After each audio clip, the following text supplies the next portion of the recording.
పుట్టినరోజుని ఎలా పడితే అలా జరుపుకోకూడదు. పుట్టినరోజు జరుపుకునేటటువంటి వ్యక్తి ఆ రోజు తెల్లవారుజామున నిద్ర లేచి అభ్యంజన స్నానం చెయ్యాలి. అంటే ఒంటికి నూనె వ్రాసుకుంటే అలక్ష్మి పోతుంది. ఆ నూనె అలదుకొని తలస్నానం చేస్తారు. చేసే ముందు పెద్దవాళ్ళు తల మీద నూనె పెట్టి ఆశీర్వచనం చేయడం, వెన్నుపాము నిమరణం ఆచారంగా వస్తోంది.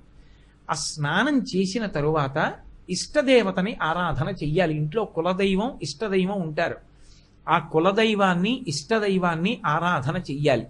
చేసిన తరువాత ఆవు పాలలో బెల్లం ముక్క, నల్ల నువ్వులు ఈ మూడు కలిపినటువంటి పదార్థాన్ని మౌనంగా తూర్పు దిక్కుకు తిరిగి కూర్చుని 3 మార్లు చేతిలో ఆచమనం చేస్తే ఎలా తింటామో అలా 3 మార్లు వేసుకుని లోపలికి పుచ్చుకోవాలి.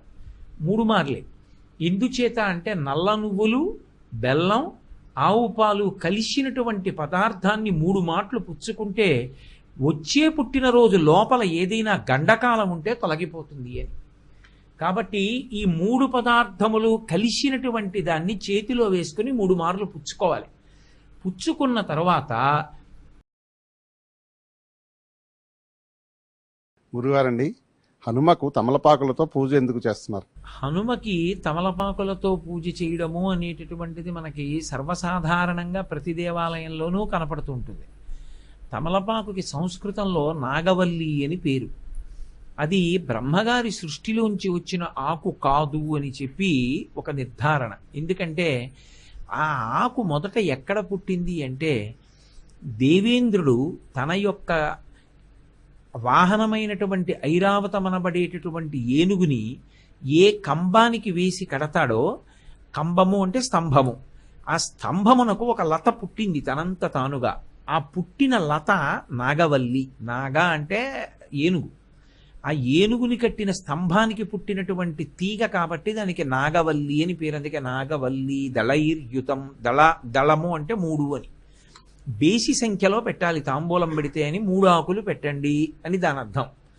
అందుకని దాన్ని నాగవల్లి అంటారు. అది అపురూపంగా పుట్టినటువంటి ఆకు అయిన కారణం చేత దాన్ని పరమ పూజనీయమైనటువంటి స్థానములు ఏ ఉంటాయో ఆయా స్థానముల యందు ఇక నోటితో నేను వారి వైభవాన్ని ఆవిష్కరించలేను. పరమ మర్యాద, పరమ గౌరవం నేను వ్యక్తం చెయ్యాలనుకుంటున్నాను అన్నప్పుడు తాంబూల ప్రదానం చేస్తారు. అందుకే ఎప్పుడైనా ఇంటికి పెద్దలు వచ్చారనుకోండి తాంబూలం ఇస్తారు. గురువు గారు వచ్చారనుకోండి తాంబూలం ఇస్తారు. మహాత్ములు వచ్చారనుకోండి తాంబూలం ఇస్తారు. విరాట పర్వంలో అర్జునుడు బృహన్నల వేషంలో వస్తాడు. వచ్చినప్పుడు విరాట్రాజు గారికి అనుమానం వస్తుంది. చూడ్డానికి పేడివాడు, కానీ ఈయన తేజస్సు చూస్తే సామాన్యంగా లేదు. అరివీర భయంకరుడిగా ఉన్నాడు, విశేషమైన పరాక్రమవంతుడిలా ఉన్నాడు. కానీ మరి ఎందుచేతనో ఇలా ఉన్నాడు. ఉత్తరని పిలిచి ఒక్క అర్జునుడి విషయంలో మాత్రం తాంబూలం ఇచ్చి నమస్కారం చేయమన్నాడు. ఎందుచేత?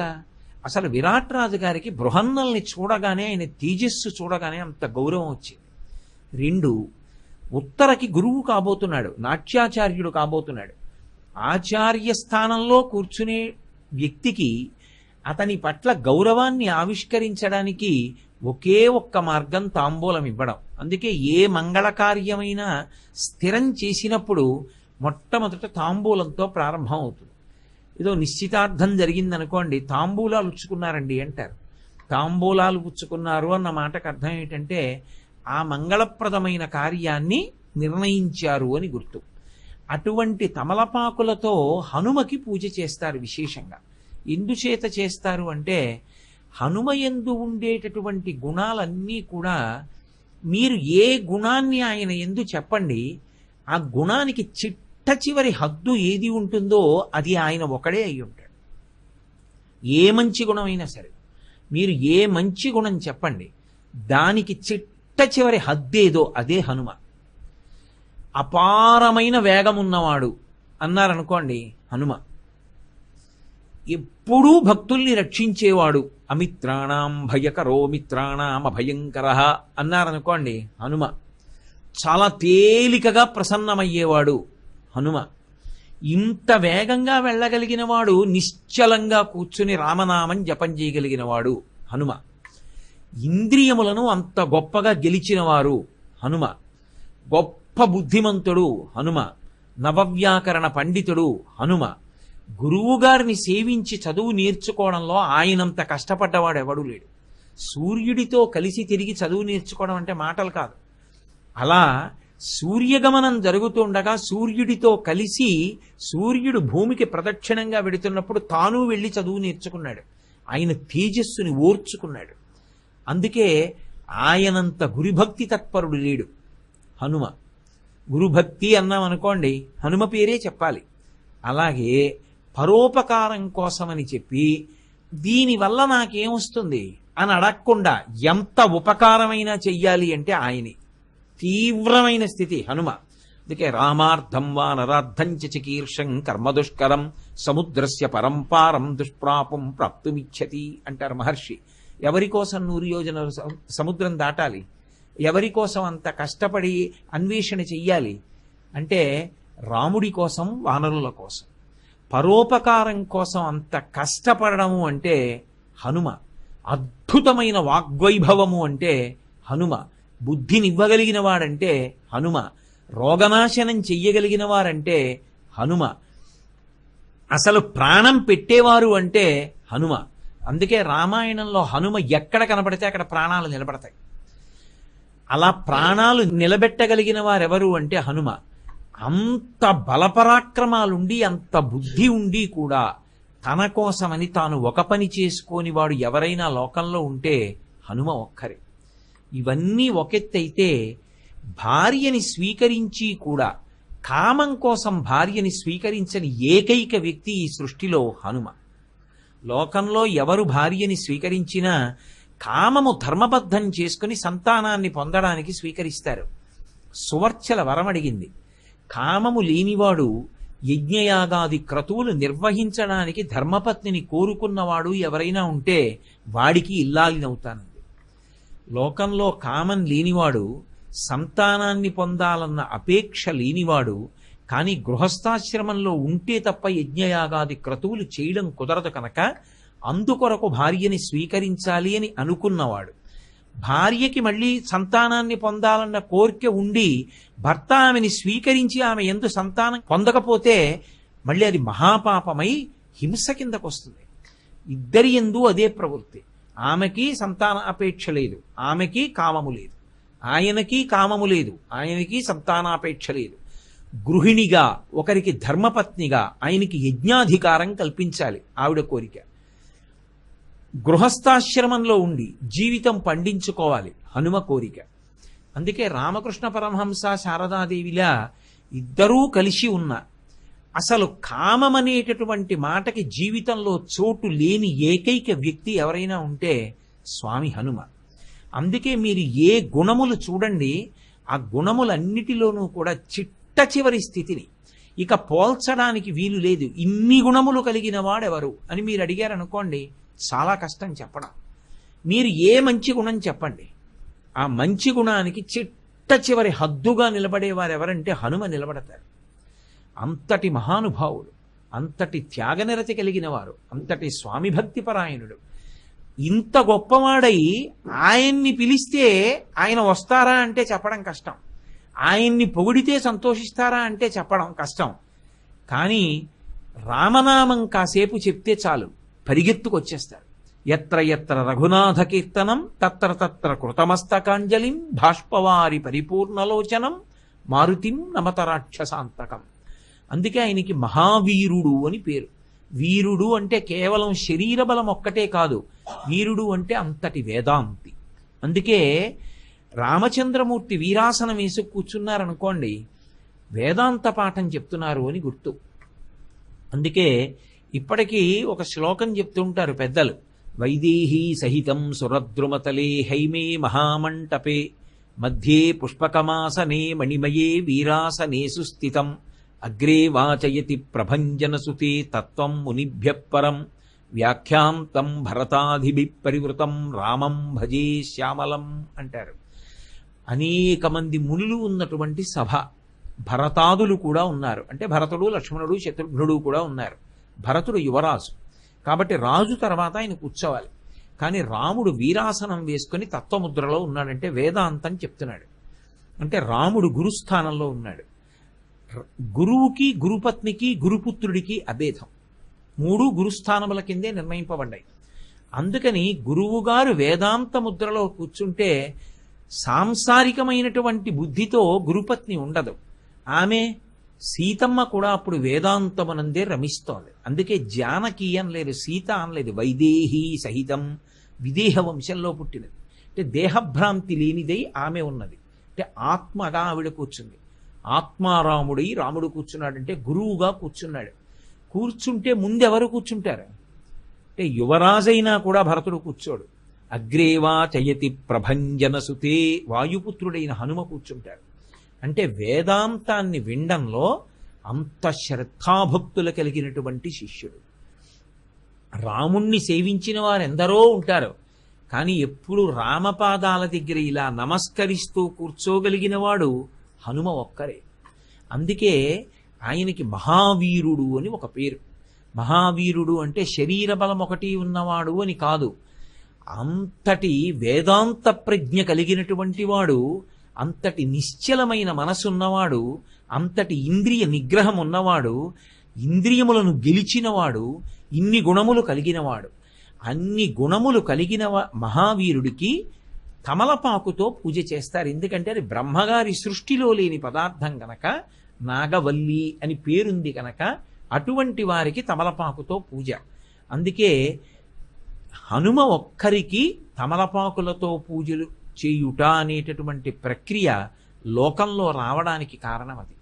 అందుకని తమలపాకుతో ఆయన్ని పూజ చేశాము అంటే ఆయనకి ప్రీతి అని కాదు, ఆయన యొక్క గుణముల యందు మనకి ప్రీతి అని. ఎవరు హనుమయందు రామునియందు భక్తి కలిగి ఉంటారో వాళ్ళని ఆయన సర్వకాలముల యందు రక్ష చేస్తూ ఉంటారు. కాబట్టి ఆయన గుణముల పట్ల తాదాత్మ్యత పొందాడు అనడానికి గుర్తు హనుమని తమలపాకులతో పూజించుట. శ్రీ గురుభ్యో నమః. గురుగారండి, పూజలో రాజోపచారాల ప్రాధాన్యత ఏమిటో తెలియజేస్తారా గురుగారు? పూజలో రాజోపచారాలకు ఉండేటటువంటి ప్రాధాన్యత ఎందుకంటే, మంచి ప్రశ్నమ్మా. అసలు పూజ అనేటటువంటి మాటకు అర్థం కృతజ్ఞతావిష్కారము. ఈశ్వరుడికి కృతజ్ఞత చెప్పడం పూజ అయినప్పుడు ఎవడు కృతజ్ఞతాభావమును కలిగి ఉంటాడో వాడు గౌరవనీయుడు. కృతజ్ఞుడు ద్రోహి. ఉపకారమును పొంది మరిచిపోయిన వాడెవడో వాడు కృతజ్ఞుడు. అటువంటి కృతజ్ఞుడికి ప్రాయశ్చిత్తం లేదు. శ్రీరామాయణం కిష్కింధకాండలో కృతజ్ఞతా లక్షణం గురించి చెప్తూ బ్రహ్మఘ్నే చ సురాపే చ చోరే భగ్నవ్రతే తథా నిష్కృతిర్విహితా సిద్భిః కృతజ్ఞో నాస్తి నిష్కృతి. కృతజ్ఞుడికి నిష్కృతి లేదు, ప్రాయశ్చిత్తం లేదు. మిగిలిన వాళ్ళకి ఎవరికైనా ఉంది. భగవంతుడి వలన మనం ఎన్నో ఉపకారాలు పొందాం. సమస్త సుఖములకు కారణం జ్ఞానేంద్రియాలు. కన్ను ఉంది కాబట్టి చూస్తున్నాం, చెవులు ఉన్నాయి కాబట్టి వింటున్నాం. బడలిపోతే రాత్రి మళ్ళీ వాటికి శక్తినిచ్చాడు. ఆయనకి కృతజ్ఞత చెప్పడానికి పూజ చేస్తాం. కంటికి శక్తి ఇచ్చాడు, దీపం పెడతాం. అలా మిగిలిన ఉపచారాలు. ఈ ఉపచారాలన్నీ ఎవరు కూర్చుని పూజ చేస్తున్నాడో ఆయనే చేస్తాడు. కానీ రాజోపచారములు అన్న మాటకు అర్థం ఆ ఉపచారాల దగ్గరికి వచ్చేటప్పటికీ ఆ వ్యక్తే చెయ్యాలి అని నియమం లేదు. పక్కన వేరొకరు సహకరిస్తారు రాజోపచారాల్లో. కొన్ని తాను చెయ్యవచ్చు. ఛత్రం ధారయామి అన్నాను అనుకోండి, ఓ గొడుగు పట్టుకుంటాం. గొడుగు పట్టుకున్నప్పుడు పూజ చేస్తున్న నేనే గొడుగు పట్టవచ్చు. ఏదో చామరాన్వి చేయామి, చామరం నేనే వేస్తాను. గీతం శ్రావయామి అన్నాను అనుకోండి, పాట పాడమని. అది రాజోపచారం. అప్పుడు పూజ చేస్తున్నవాడు ఏం చేస్తాడు? కూర్చుంటాడంతే మౌనంగా. మంత్రం చెప్పేవాడు ఏమి చేయడు, కూర్చుంటాడు. ఒకవేళ మంత్రం బ్రహ్మస్థానంలో ఉన్న వాళ్ళు చెప్తున్నారు, పూజ యజమాని చేస్తున్నాడు అని భావన చేస్తే ఇద్దరూ ఊరుకుంటారు. ఎవరు పీట మీద కూర్చుని చేస్తున్నాడో ఆయనే మంత్రభాగం కూడా చెప్తుంటే ఇప్పుడు ఆయన అది కూడా చెప్పడు, కూర్చుని పాట వింటాడు. అంటే ఇప్పుడు రాజోపచారము అన్న మాటలో ఉన్నటువంటి ప్రాధాన్యత ఏంటంటే, అప్పటి వరకు బడలిపోతాడు పూజలో. ఏ బడలిక కలుగుతుందంటే మనస్సుని నిలబెట్టడం చాలా కష్టం. కోట్ల జన్మలుగా దానికి తిరగడం అలవాటు, అందుకని ఇది తిరుగుతూ ఉంటుంది. అలా తిరగడానికి అలవాటు పడిపోయినటువంటి మనసు ఉపచారం చేస్తున్నప్పుడు వెనక్కొచ్చి నువ్వు అదే చూడు అంటే అది బడలుతుంది. ఎందుచేత? పూజలో ఒక ఉపచారం చేస్తున్నప్పుడు ఆ ఉపచారం మనం చేశామా చెయ్యలేదా అన్నదాన్ని ఈశ్వరుడు దేన్ని ప్రమాణంగా చేసి తీసుకుంటాడంటే త్రికరణములు ఏకీకృతమైతేనే ఉపచారం అయినట్టు. నోటితో నీ చెప్పిన మంత్రం, చేతితో నీ చేసిన ఉపచారం, ఈ రెండిటినీ దర్శనం చేసిన మనస్సు, ఈ మూడు ఏకీకృతము కావాలి. ఉదాహరణకి హస్తయోహో అర్ఘ్యం సమర్పయామి అన్నాను అనుకోండి, ఆయన చేతులు ఇలా ముందుకు చాపాడని నేను మనసుతో చూడాలి. చేతితో నీళ్లు పొయ్యాలి, నోటితో అనాలి. నోటితో అని చేతితో వేసి మనసుతో చూడలేదనుకోండి, ఆ ఉపచారాన్ని ఈశ్వరుడు తీసుకోడు. మనసు ప్రధానం. మీరు అదే పనిగా మనసుని తీసుకొచ్చి అక్కడ నిలబెట్టడంలో మనసు బడలిపోతుంది. అంత తేలిక కాదు దాన్ని అలా తీసుకురావడం. ఇప్పుడు అది రంజిల్లుతూ ఈశ్వరుడు యందు బాగా నిలబడాలి అంటే కొద్దిగా దానికి వ్యవధానం కల్పిస్తారు, కొంచెం అది విశ్రాంతి పొందడానికి అవకాశం ఇస్తారు. లేకపోతే అది ఏం చేస్తుందంటే రెండో రోజు పూజకు మొరాయిస్తుంది. నువ్వు నన్ను ఇలాగే ఇబ్బంది పెడతావు, అక్కడే ఉండి నిగ్రహిస్తావు, నేను రానంటుంది. అందుకే ఏం చేస్తారంటే గీతం శ్రావయామి అంటారు. కూతురో కోడలో భార్యో కంజదలాయతాక్షి అని ఓ కీర్తన పాడతారు. ఆ కీర్తన పాడుతుంటే ఇప్పుడు ఈయన శరీరానికి విశ్రాంతి, మనస్సుకి విశ్రాంతి. కళ్ళు మూసుకుని చెక్కిటి చెయ్యి చేర్చి పాట వింటాడు. కంజదలాయతాక్షి కామాక్షి అన్నప్పుడు ఆ కామాక్షి వైభవాన్ని, కీర్తనలో ఉన్నదాన్ని మనసులో భావన చేస్తాడు. కష్టపడి కాదు, అది వింటూ ఉండగా అప్పటి వరకు అలవాటు పడిన మనసు తనంత తానే కామాక్షి ఊహాచిత్రాన్ని గీసుకుంటూ చూస్తుంది. అది రంజకత్వంతో ఉంటుంది పాట. అందుకని చాలా సంతోషించి ఉత్సాహాన్ని పొందుతుంది. ఏదో వాద్యం ఘోషయామి అన్నాను అనుకోండి, ఓ ఘంటానాదమో శంఖనాదమో ఏదో చేశారనుకోండి, మృదంగమో వేణువో వాయించారనుకోండి, అది మళ్ళీ రంజకత్వాన్ని పొందుతుంది, మళ్ళీ సంతోషిస్తుంది. కానీ ఆ వేణువు వాయిస్తున్నప్పుడు ఏ కీర్తన వాయిస్తున్నాడు ఆయన అని పట్టుకోవడానికి ప్రయత్నిస్తుంది. అల మురళీరవ వాజిత కూజిత కోకిల మంజుల మంజురతే అని పాడుతున్నాడు అనుకోండి, ఇది మహిషాసుర మర్దని అష్టకంలోది అని పట్టుకుంటుంది. పట్టుకుని దాని అర్థం తెలుసుకోవడానికి అబ్బాయి ఎంత బాగుందో వేణువు మీద వింటుంటే అని భగవన్నామ సంకీర్తనాన్ని చెవులతో విని సంతోషిస్తుంది. నృత్యం దర్శయామి అన్నారనుకోండి, అదేదో అర్థం పర్థం లేని నృత్యాలు చేయరప్పుడు. కస్తూరీ తిలకం లలాట ఫలకే వక్షస్థలే కౌస్తుభం నాసాగ్రే నవమౌక్తికం కరతలే వేణుం కరే కంకణం అని అభినయం చేస్తోంది ఒక ఆవిడ. ఇప్పుడు కస్తూరీ తిలకం లలాట ఫలకే అని ఇలా చూపించింది. ఇప్పుడు మీకు చేస్తున్న నర్తకి కనపడుతుందా? కృష్ణుడి యొక్క పాలభాగమునందు ఆయన తిలకం తీర్చిదిద్దుకోవడం కనపడుతుందా? కృష్ణుడి యొక్క లలాటమునందు ఆ పుండ్రములు ఎలా పెట్టుకుంటాడు అనేటటువంటిది కనపడుతూ ఉంటుంది. వక్షస్థలే కౌస్తుభం, ఆవిడ వక్షస్థలంలో ఉన్న కౌస్తుభాన్ని నర్తించి చూపిస్తుంది. కానీ మనకెవరు కనపడతారు ఇక్కడ? కౌస్తుభమణి వక్షస్థలమునందు ప్రకాశిస్తున్న కృష్ణుడు కనపడుతూ ఉంటాడు. రంజకత్వంతో మనసు మాత్రం భగవంతుడి దగ్గరే ఉండేటట్టుగా చూస్తారు. అంటే ఆట విడుపు ఇస్తూ అలాగని దాని ఇష్టం వచ్చినట్టు సంసారం వైపుకి పరిగెత్తేయకుండా భగవంతుడి వైపుకే ఉండేటట్టు, బడలిక తీరేటట్టు, ఈశ్వరుడికి కూడా బడలిక తీరేటట్టు. అంటే ఈశ్వరుడికి బడలిక ఉంటుందా అండి? ఉంటుందని చెప్పింది శాస్త్రం.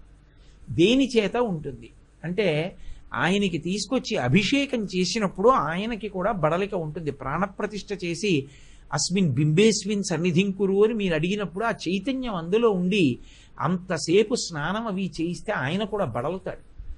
ఆ బడలిక దేని చేత తీరుతుంది అంటే చామరం వేయడం చేత తీరుతుంది. అందుచేత ఆయనకి బడలిక తీరుతుంది, మన మనసుకి బడలిక తీరుతుంది. తీరి భగవంతుని యందు లగ్నమవ్వడానికి కావలసిన సావకాశాన్ని పొందుతుంది. అలాగనే ఆయన వదిలేదు, మళ్ళీ ఉత్సాహాన్ని పొంది మళ్ళీ సిద్ధపడుతుంది. ఇప్పుడు పునఃపూజ అన్నాను అనుకోండి, అందుకే అంతా అయిపోయాక మళ్ళీ పునఃపూజ అంటారు. అంటే మళ్ళీ ఉత్సాహంగా పునఃపూజ అంతా చేయగలవా లఘువుగా చేసేస్తారు ఈసారి.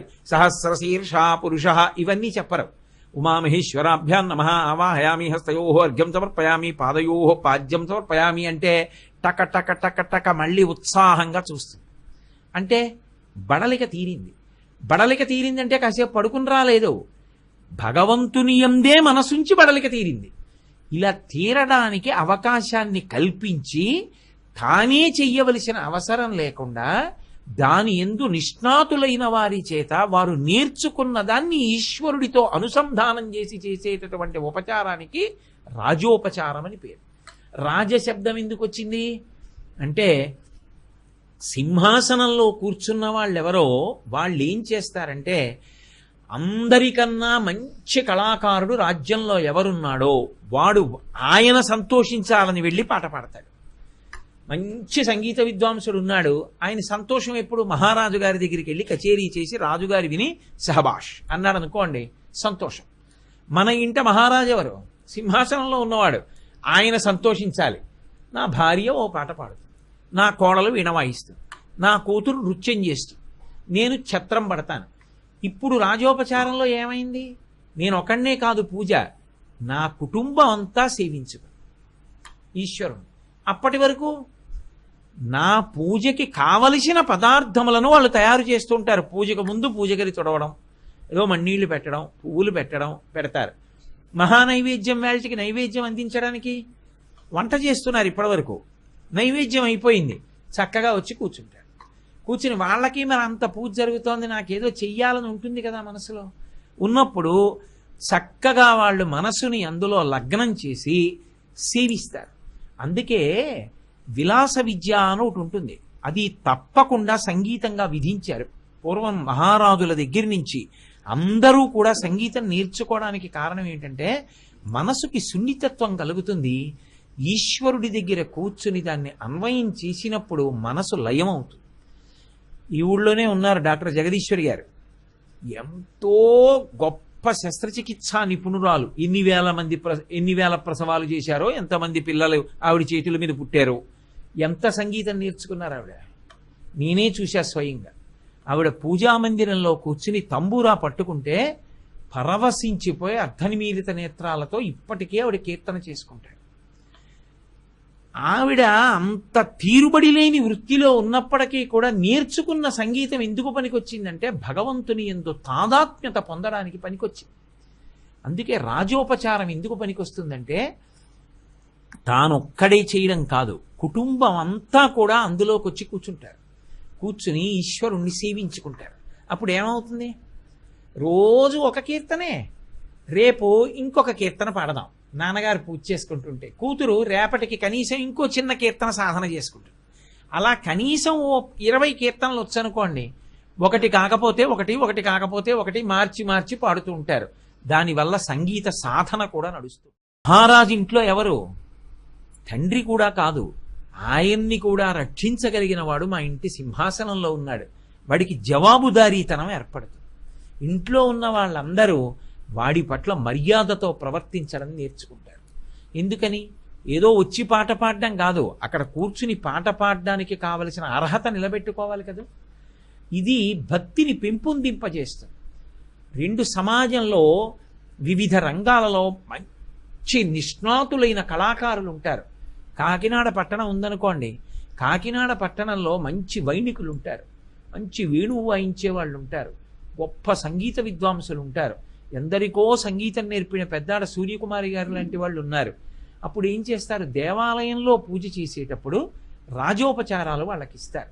ఇస్తే వాళ్ళు చక్కగా భగవతి ముందు నృత్యం చేస్తారు, సంగీతం పాడతారు, వాద్యాన్ని మ్రోగిస్తారు.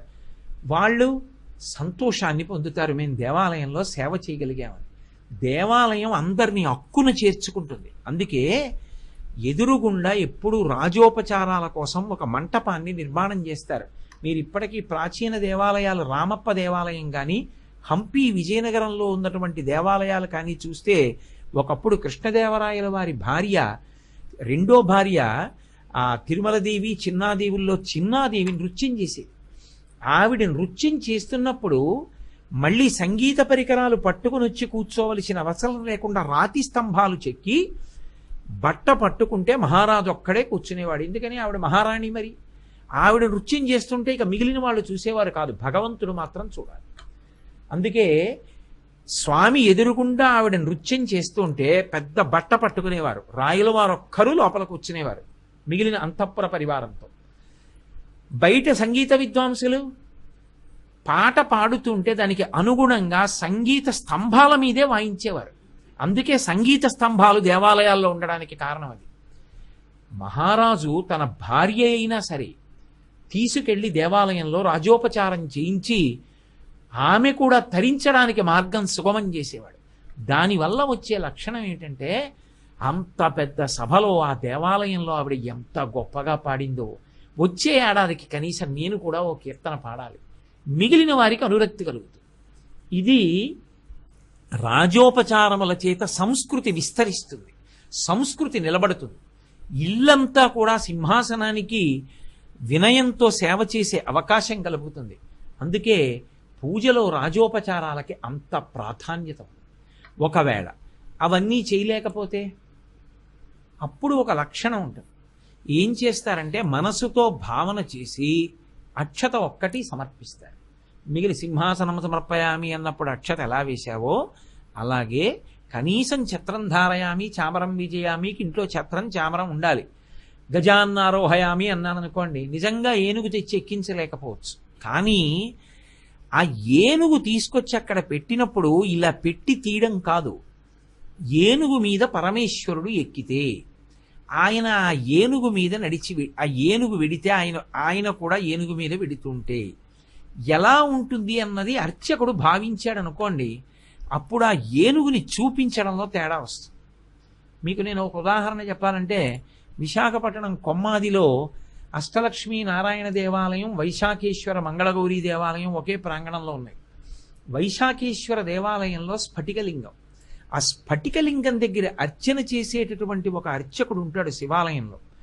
ఆయన అభిషేకం అంతా అయిపోయాక రాజోపచారాలు చేస్తాడు. గజాన్నారోహయామి అన్నారనుకోండి, ఆయన ఏనుగుని ఇలా చూపించి పక్కనెట్టడు.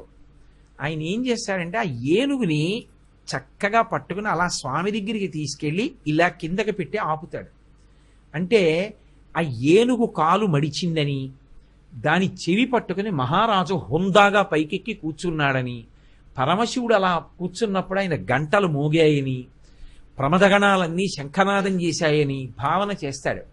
ఆ ఏనుగు నడిచి ఒక్కసారి రాసవీధులలో తిరుగుతున్నట్టుగా ఇలా ఇలా ఇలా దిగొచ్చి అది అలా వీధిలో తిరిగినట్టుగా భావన చేసి మళ్ళీ అలా తీసుకెడతాడు.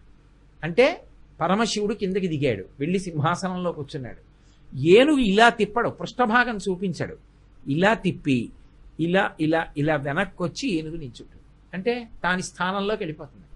ఏనుగు మీద శంకరుడు వెళ్ళడాన్ని ఓసారి ఊహిస్తాడు. అది రాజోపచారం. ఉత్తినే ఏనుగు తీసుకెళ్ళి ఇలా పెట్టి ఇలా తీస్తే ఇంకేం రాజో, ఎందుకది? భావన చెయ్యాలి, మనసు ప్రధానం. అలా భావన చేస్తే మనసు ఉల్లాసాన్ని పొందుతుంది రాజోపచారంలో. తనకి తెలియకుండానే బడలిక పోగొట్టుకుంటుంది, మళ్ళీ ఉత్సాహాన్ని పుంజుకుంటుంది పునఃపూజకి. ఇది నిలబెట్టడానికి రాజోపచారాలకి ఎంతో ప్రాధాన్యత వచ్చింది. శ్రీ గురుభ్యో నమః. గురువుగారు, ప్రమాణం అనగానేమి, అవి ఎన్ని విధాలు? ప్రమాణం అనగానేమి, అది ఎన్ని విధములు, అది ప్రశ్న. ప్రమాణము అన్న మాటకు అర్థం ఉట్టు పెట్టడము అని కాదు. ప్రమాణము అంటే దీనిని నువ్వు సందేహించవలసిన అవసరం లేదు, ఇది చెప్పిన బాటలో ప్రయాణం చేయి, చేరవలసినటువంటి లక్ష్యాన్ని చేరుకుంటాం. అలా చెప్పగలిగిన అధికారం దేనికి ఉంటుందో దాన్ని ప్రమాణవాక్కు అని పిలుస్తారు. లోకంలో ప్రమాణం ఏది అంటే వేదమే. వేదమే ప్రమాణం. వేదం పరమేశ్వరుడి యొక్క ఊపిరి. ఈశ్వరుడు ఊపిరి విడిచిపెట్టకుండా ఆయన కూడా మాట్లాడ్డం. ఎందుకంటే నేను మాట్లాడాలి అంటే ఊపిరి ముందు తీస్తే అప్పుడు ఊపిరి వ్యయం చేస్తూ మాట్లాడతాను తప్ప ఊపిరి తీస్తూ మాట్లాడండి అన్నారనుకోండి, సాధ్యం కాదు. ఊపిరి తీసి ఆ ఊపిరిని వ్యయం చేస్తాను వాక్కుగా. భగవంతుడు కూడా ఉచ్ఛ్వాస అంటే ఊపిరి పీల్చి దాన్ని వ్యయం చేస్తూ మాట్లాడాడు. దేని గురించి మాట్లాడాడు అంటే మనిషి తరించడం అంటారు. తరించడం అంటే దాటడం. ఏటిని తరించాడు అంటే ఏటిని దాటాడు. ఎలా దాటుతారు? ఏదో ఒక సాధనం, ఓ తెప్పో, ఓ ఓడో, ఓ మనిషి భుజాల మీదో, ఓ ఈతగాడి వీపు మీదో ఎక్కి దాటుతారు. దేన్ని దాటడానికి ప్రమాణం? జనన మరణ చక్రమును దాటడానికి, సంసారమును తరించడానికి, ఈశ్వరుణ్ణి చేరుకోవడానికి. ఏ మార్గంలో వెళ్ళాలి? ఆ మార్గము చెప్పగలిగినది ఏది అంటే భగవంతుని యొక్క ఊపిరి రూపమైనటువంటి వేదమొక్కటే. అందుకే వేదమే ప్రమాణం. వేదము ఏం చెప్పిందో అలా నడుచుకోవాలి. వేదం ఏం చెప్పిందో అలా ప్రవర్తించాలి. వేదం ఏం చెప్పిందో దాన్ని తెలుసుకునే ప్రయత్నం నిరంతరం చెయ్యాలి. వేద విరుద్ధమైనటువంటి వాదన ఎప్పుడూ చెయ్యకూడదు. అందుకే శంకరాచార్యుల వారు అవతార పరిసమాప్తి చేస్తూ వేదో నిత్యమధీయతాం తదుదితం కర్మస్వనుష్ఠీయతాం అంటారు.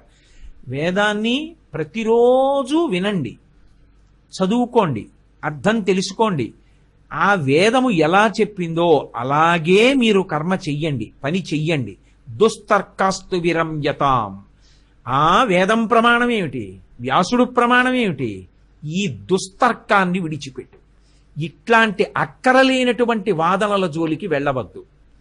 వేదాన్ని వేద విభాగం చేసినటువంటి వ్యాసుడికి అపారమైన గౌరవం ఇవ్వడం నేర్చుకో జీవితంలో.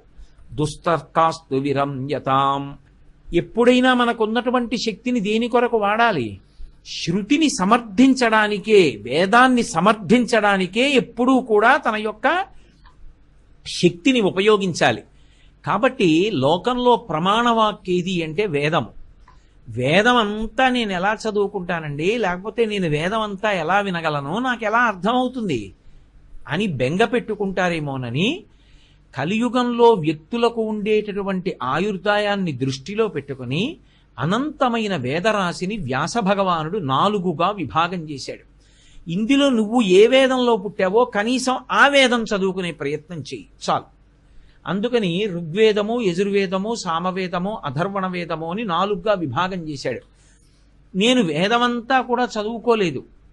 వేదం చదువుకోకపోతే ఇబ్బంది కాదు, కనీసం వేదం వినలేదు, వేదం ఏం చెప్పిందో కూడా తెలుసుకోలేదు. మరి ఎలా అంటే అప్పుడు శృతి వేదము ప్రమాణముగా నీకు తెలియకపోతే స్మృతి ప్రమాణమవుతుంది.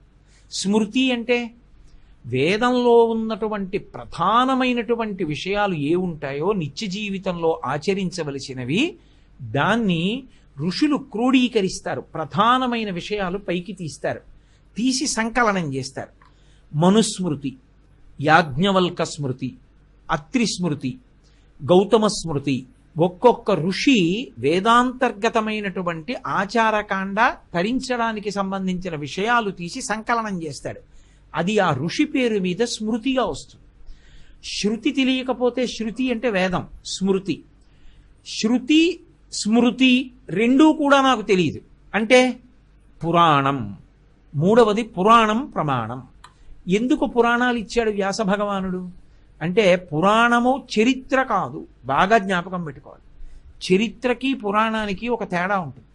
చరిత్ర ఏం చేస్తుందంటే ఈ ప్రపంచంలో ఒక వ్యక్తి పుడితే వాడికి ఏదో పేరు ఉంటుంది, వాడు ఆ శరీరం పడిపోయే వరకు ఏం చేశాడు ఇది చెప్తుంది. దాన్ని చరిత్ర అంటారు. శ్రీకృష్ణదేవరాయల వారు ఎప్పుడు పుట్టారు, ఎలా పెరిగారు, ఏం చేశారు, ఎలా వెళ్ళిపోయారు, ఇది చెప్తుంది చరిత్ర. పురాణం అలా కాదు, అది ఒక జీవుడి యాత్ర చెప్తుంది. మీరు భాగవతం చూశారనుకోండి, భరతోపాఖ్యానంలో ఆయన మళ్ళీ లేడీగా ఎందుకు వచ్చాడో చెప్తుంది. గత జన్మ వాసనల యొక్క బలం ఎలా ఉంటుందో చెప్తుంది.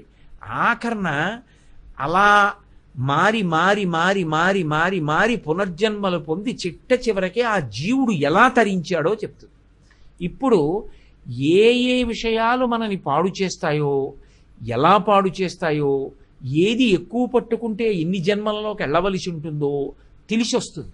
అందుకే వేదంలో ఉన్న విషయాన్ని భూతద్దం పెట్టి చూపించేది ఏది అంటే పురాణం. వేదంలో కేవలం విషయం ఉంటుంది, సత్యం వద ధర్మం చరా అని. కానీ ఆ సత్యాన్ని పట్టుకుని ఎంతమంది తరించారు, ధర్మాన్ని పట్టుకుని ఎంతమంది తరించారు భూతద్దంలో పెట్టి పురాణం చూపిస్తుంది. ఇప్పుడు పురాణము మనకి ప్రమాణవాక్కు. వేదము తెలియదు, స్మృతి తెలియదు, పురాణము తెలియదు. అప్పుడు ఇంకొక ప్రమాణం ఏమైనా ఉంటుందా లోకంలో? అంటే శిష్టాచారము ప్రమాణంగా తీసుకోమన్నారు. నువ్వు ఉన్న ఊళ్ళో వేదాన్ని నమ్ముకొని బ్రతుకుతున్నవాడు ఎవడున్నాడో వాడు ఎలా బ్రతుకుతున్నాడో చూసి ఆయన ఏం చేస్తాడో నువ్వు కూడా అలా చేసి తరించే ప్రయత్నం చేయి. ఆయనని ఆదర్శంగా తీసుకో. పెద్దలైనటువంటి వారి నడవడి ఎలా ఉంటుందో అదే నీకు ప్రమాణమై ఉంటుంది. ఆయన ఎలా ప్రదక్షిణం చేస్తారో నువ్వు అలా ప్రదక్షిణం చెయ్యి. ఆయన ఎలా పూజ చేసుకుంటారో నువ్వు అలా పూజ చేసుకో. ఆయన ఎలా జీవితాన్ని గడుపుతారో నువ్వు అలా జీవితాన్ని గడిపే ప్రయత్నం చెయ్యి. శిష్టాచారం అంటారు. ఒకవేళ ఈ 4 కూడా నాకు అందుబాటులో లేవు, నాకు వేదము తెలియదు, స్మృతి తెలియదు, పురాణము తెలియదు, పెద్దలైనటువంటి వారు ఎవరితో నాకు పరిచయము లేదు, గమనించే అవకాశము లేదు, మరి ఎలా అంటే చిట్ట చివరి ప్రమాణం అంతరాత్మ ప్రబోధం. అంతరాత్మ ఏం చెప్తుందో అది చెయ్యి. అంతరాత్మ అని ఒకటి ఉంటుంది. అది ఎప్పుడూ ఏం ప్రశ్న వేస్తుందంటే దానికి ఉండేటటువంటి లక్షణం ఒక్కటే ఉంటుంది. ఇది చెయ్యవచ్చా? ఆ ఒక్క ప్రశ్నే వేస్తుంది. మిగిలిన వాటికి అన్నిటికీ కూడా ఒక లక్షణం ఉంటుంది. ఎప్పుడైనా లోపల నుంచి సంకల్పం వచ్చినప్పుడు గుణములు లోపల నుంచి పైకి లేస్తాయి. ఒక్కొక్క గుణము ఒక్కొక్క ప్రశ్న వేస్తుంది. సంకల్పంతో పాటు పైకి లేచిన స్వార్థం ఏమంటుందంటే నాకెంతవరకు ఉపయోగపడుతుంది, ఈ ప్రశ్న స్వార్థం వేస్తుంది. కండూతి అని ఒకటి ఉంటుంది. అంటే 10 మందికి తెలియాలి నేను ఏదైనా చేస్తే, కాబట్టి దీనివల్ల నాకు కీర్తి ఎంత వస్తుంది. పిరికితనం అని ఒకటి ఉంటుంది. ఇది చేస్తే నాకేమైనా ప్రమాదం వస్తుందా అని పిరికితనం అడుగుతుంది. లోభగుణం అని ఒకటి ఉంటుంది. ఏ పాటి ఖర్చు అవుతుంది అని అడుగుతుంది. అంతరాత్మ ఒక్కటి ఏమడుగుతుందంటే ఇది నేను అసలు చెయ్యవచ్చా అని అడుగుతుంది. ఆ అంతరాత్మని ప్రమాణంగా తీసుకో. అంతరాత్మ ఏం చెప్పిందో దాన్ని ప్రమాణంగా తీసుకుని చెయ్యి. ఎప్పుడు పై 4 ప్రమాణములు నీకు లేకపోతే అప్పుడు అంతరాత్మని ప్రమాణంగా తీసుకోవాలి తప్ప అంతరాత్మని మొదటికి తీసుకొచ్చి ప్రమాణంగా పెట్టకూడదు. క్రమంలో ప్రమాణవాక్కులకు శృతి, స్మృతి, పురాణము, శిష్టాచారము అంతరాత్మ. అప్పుడు అంతరాత్మని ప్రమాణంగా తీసుకోవాలి.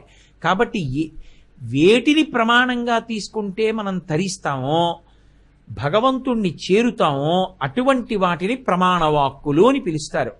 ఆ ప్రమాణవాక్కులు వరుసగా 5 ఏవి అంటే శృతి, స్మృతి, పురాణములు, 4వది శిష్టాచారము, 5వది అంతరాత్మ. ఇందులో మళ్ళీ 3టిలో ఎప్పుడైనా ఏవైనా అనుమానం వస్తే ఎవరి పాదములు పట్టుకుంటే తీరుతుంది అంటే శృతి స్మృతి పురాణానాం ఆలయం కరుణాలయం నమామి భగవత్పాద శంకరం లోకశంకరం. శంకరాచార్యుల వారికి శంకర భగవత్పాదులని పేరు. ఆయన పాదములు పట్టుకుంటే భగవంతుడి పాదములు అందుతాయి. అందుకే దేశికులు, దిశానిర్దేశం చెయ్యగలిగిన వారు కాబట్టి శంకరులకి దేశికులని పేరు.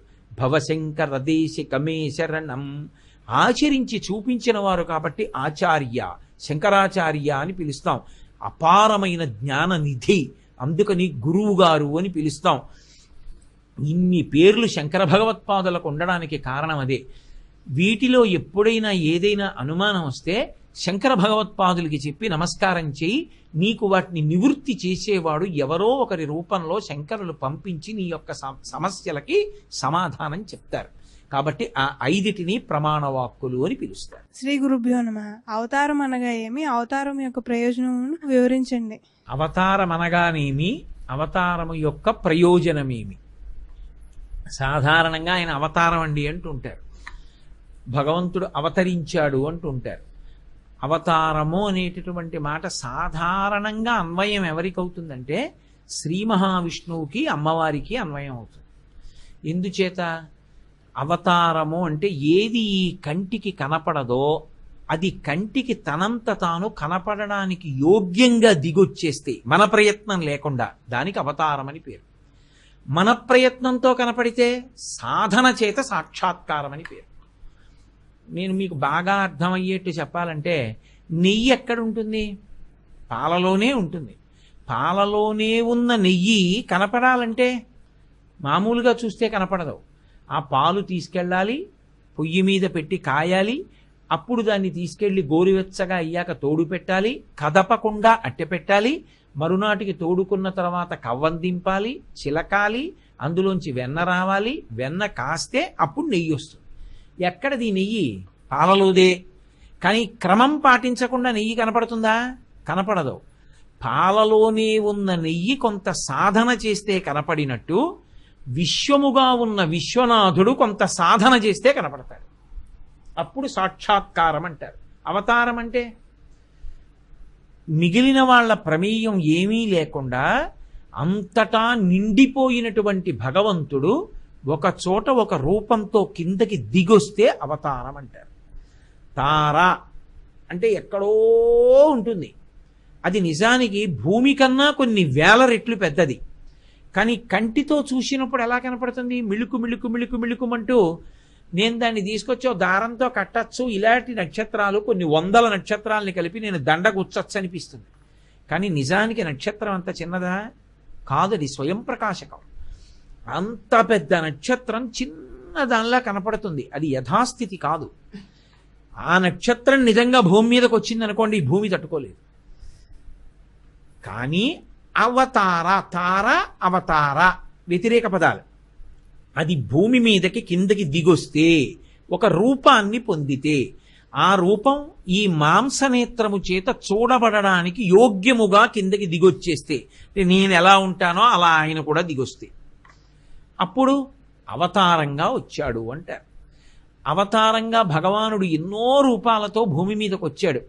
మత్స్యకూర్మ వరాహశ్చ నారసింహశ్చ వామనః అని చెప్తూ ఉంటాం కదా. దశావతారాలు ప్రధానం, 21 అవతారాలు అనుషంగికాలు. ఎన్నో అవతారాలుగా వచ్చాడు. అలా కిందకి దిగొస్తే అవతారము అని పిలుస్తారు. ఇది శ్రీ మహావిష్ణువు వస్తారు, అమ్మవారు వస్తారు. వీళ్ళిద్దరూ రెండుగా కనపడుతున్న యథార్థమునకు ఒక్కటే. ఎందుకు వస్తారంటే దాని యందు ప్రధానమైన లక్షణాలు 2 ఉంటాయి. ఒకటి, ఎవరో పరమ భాగవతోత్తముడైన వాడు, అంటే పరమ భక్తి కలిగినటువంటి వాడు భగవంతుణ్ణి అడుగుతాడు, నువ్వు అంతటా నిండి ఉన్నావు, కానీ నిన్ను నా ఈ కంటితో చూడాలని కోరికగా ఉంది. చిన్నీరేజ విహారమత్త మధుప శ్రీకాళహస్తీశ్వర నాకు కనపడమన్నాడు ధూర్జటి. ఒకసారి నా కళ్ళ ఎదురుగుండా ఒక రూపంతో కనపడవు, నిన్ను చూడాలనుకుంటున్నానంటాడు. అలా భక్తుడు ఏ రూపంతో కనపడమని అడిగాడో ఆ రూపంతో కిందకి దిగొస్తాడు. అందుకే పరిత్రాణాయ సాధూనాం. మొదట నేను ఎందుకు వస్తాను అంటే, నిన్ను చూడకుండా ఉండలేను, నిన్ను నేను చూడడానికి మాంసనేత్రంతో చూడడానికి యోగ్యంగా ఒక రూపంతో కిందకి దిగిరా అని అడిగిన భక్తుడి కోరిక తీర్చడానికి వస్తున్నాను. కాబట్టి పరిత్రాణాయ సాధూనాం. రెండోది వినాశాయచ్చ దుష్కృతాం కూడా. రెండవది, ఎవరు దుర్మార్గులైనటువంటి వారున్నారో వాళ్ళని సంహరించడానికి వస్తాను.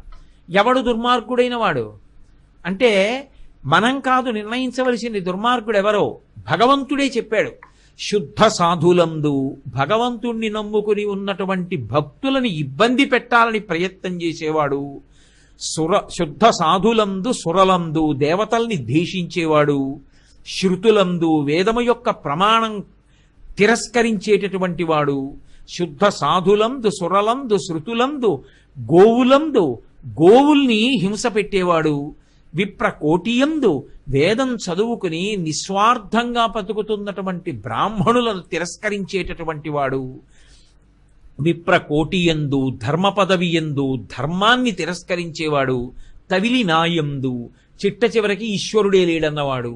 ఎవడుంటాడో వాణ్ణి హింసించడానికి నేను ఆ రూపంతో వచ్చి ఆ పని పూర్తి చేస్తానన్నాడు. అందుకే ఒక్కొక్క అవతారంలో వచ్చినప్పుడు దుష్ట శిక్షణ కూడా చేస్తూ ఉంటాడు.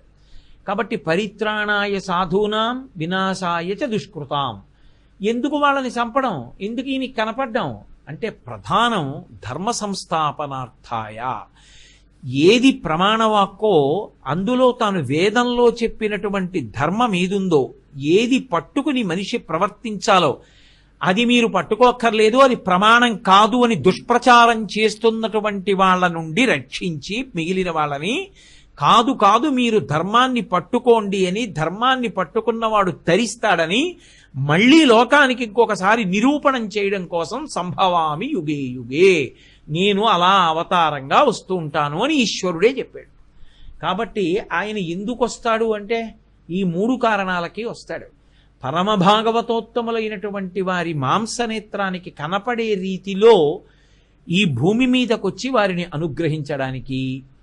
2, ఎవరెవరు వేద ప్రమాణాన్ని తిరస్కరించి భాగవతోత్తముల్ని ఇబ్బంది పెడతారో అటువంటి వారికి ఆపద కల్పించి వాళ్ళని సంహరించడానికి. 3వది, ధర్మాన్ని లోకంలో నిలబెట్టడానికి ఈశ్వరుడు అవతార స్వీకారం చేసి భూమి మీదకు వస్తూ ఉంటాడు. దానికి అవతారమని, అవతార ప్రయోజనమని పిలుస్తూ ఉంటారు. ఏమ్మా? గురుగారు, వారానికి ఆ పేర్లు ఎట్లా వచ్చాయో తెలియపెప్పవలసిందిగా కోరుచున్నాను. వారాలకి ఆ పేర్లు ఎలా వచ్చాయి? వారాలు మనకి 7 ఉన్నాయి. ఆదివారము, సోమవారము, మంగళవారము, బుధవారము, గురువారము, శుక్రవారము, శనివారము అని. ఈ 7 రోజులకి ఆ పేర్లు ఎలా వచ్చాయి అన్నది ఆయన ప్రశ్న. ఇందులో మనం జాగ్రత్తగా తెలుసుకోవలసిన విషయం ఏమిటంటే ఋషులు హోరాకాలం కింద విడగొట్టారు కాలాన్ని. ఒక్కొక్క హోరా ఇంచుమించు ఒక్కొక్క గంట సేపు ఉంటుంది. 24 హోరలు ఒక రోజుకు ఉంటాయి. అంటే 24 గంటల కాలంలో 24 హోరలు నడుస్తాయి. అసలు ఒక పని ఈ సమయంలో చెయ్యాలా, ఈ సమయంలో చేయకూడదా అంటే దేన్ని బట్టి నిర్ణయం చేస్తారంటే హోరాకాలాన్ని బట్టి నిర్ణయిస్తారు. అప్పుడు ఏ హోర నడుస్తోందో చూస్తారు. చూసి అప్పుడు నడుస్తున్నటువంటి హోరయందు దేని తేజస్సు ప్రకాశిస్తోంది అన్న దాన్ని బట్టి పనిచేస్తారు. నేను మీకు ఒక ఉదాహరణ చెప్పాలంటే వరుస క్రమంలో ఒక 7 హోరలు ఉంటాయి.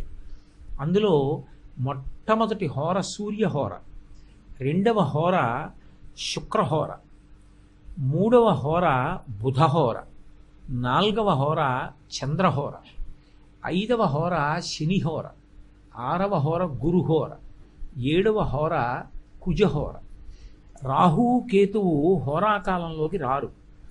ఈ 7 హోరలుగా చెప్పబడతాయి. ఇందులో ఈ 7 మళ్ళీ మళ్ళీ తిరుగుతూ ఉంటాయి. ఉదాహరణకి ఆదివారం ఉందనుకోండి, ఆదివారం నాడు మొట్టమొదటి హోరలో సూర్యుడు ఉంటాడు. సూర్యుడితో కూడుకున్నటువంటి హోరాకాలంతో ఆ రోజు మొదలవుతుంది.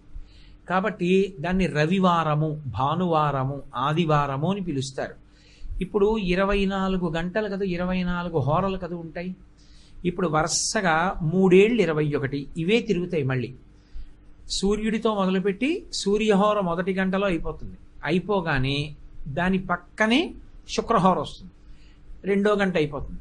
శుక్రహోర అయిపోగానే బుధహోర వస్తుంది, 3వ గంట అయిపోతుంది. చంద్రహోర వస్తుంది, 4వ గంట అయిపోతుంది. శనిహోర వస్తుంది, 5వ గంట అయిపోతుంది.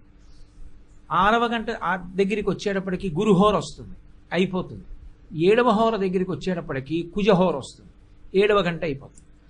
ఇప్పుడు 7 గంటలు అయిపోయాక 8వ గంట మొదలవుతుంది. మొదలైనప్పుడు మళ్ళీ ఏ హోర రావాలి? మళ్ళీ మొదటి హోర వస్తుంది, అంటే సూర్యహోర వస్తుంది. మళ్ళీ ఇలా వరుస క్రమంలో తిరుగుతాయి. ఇప్పుడు 3 ఏళ్ళు 21 అయిపోయాయి. అప్పుడు 22వ హోర ఏది? సూర్యహోర. 23వ హోర శుక్రహోర, 24వ హోర బుధహోర, 25వ హోర చంద్రహోర.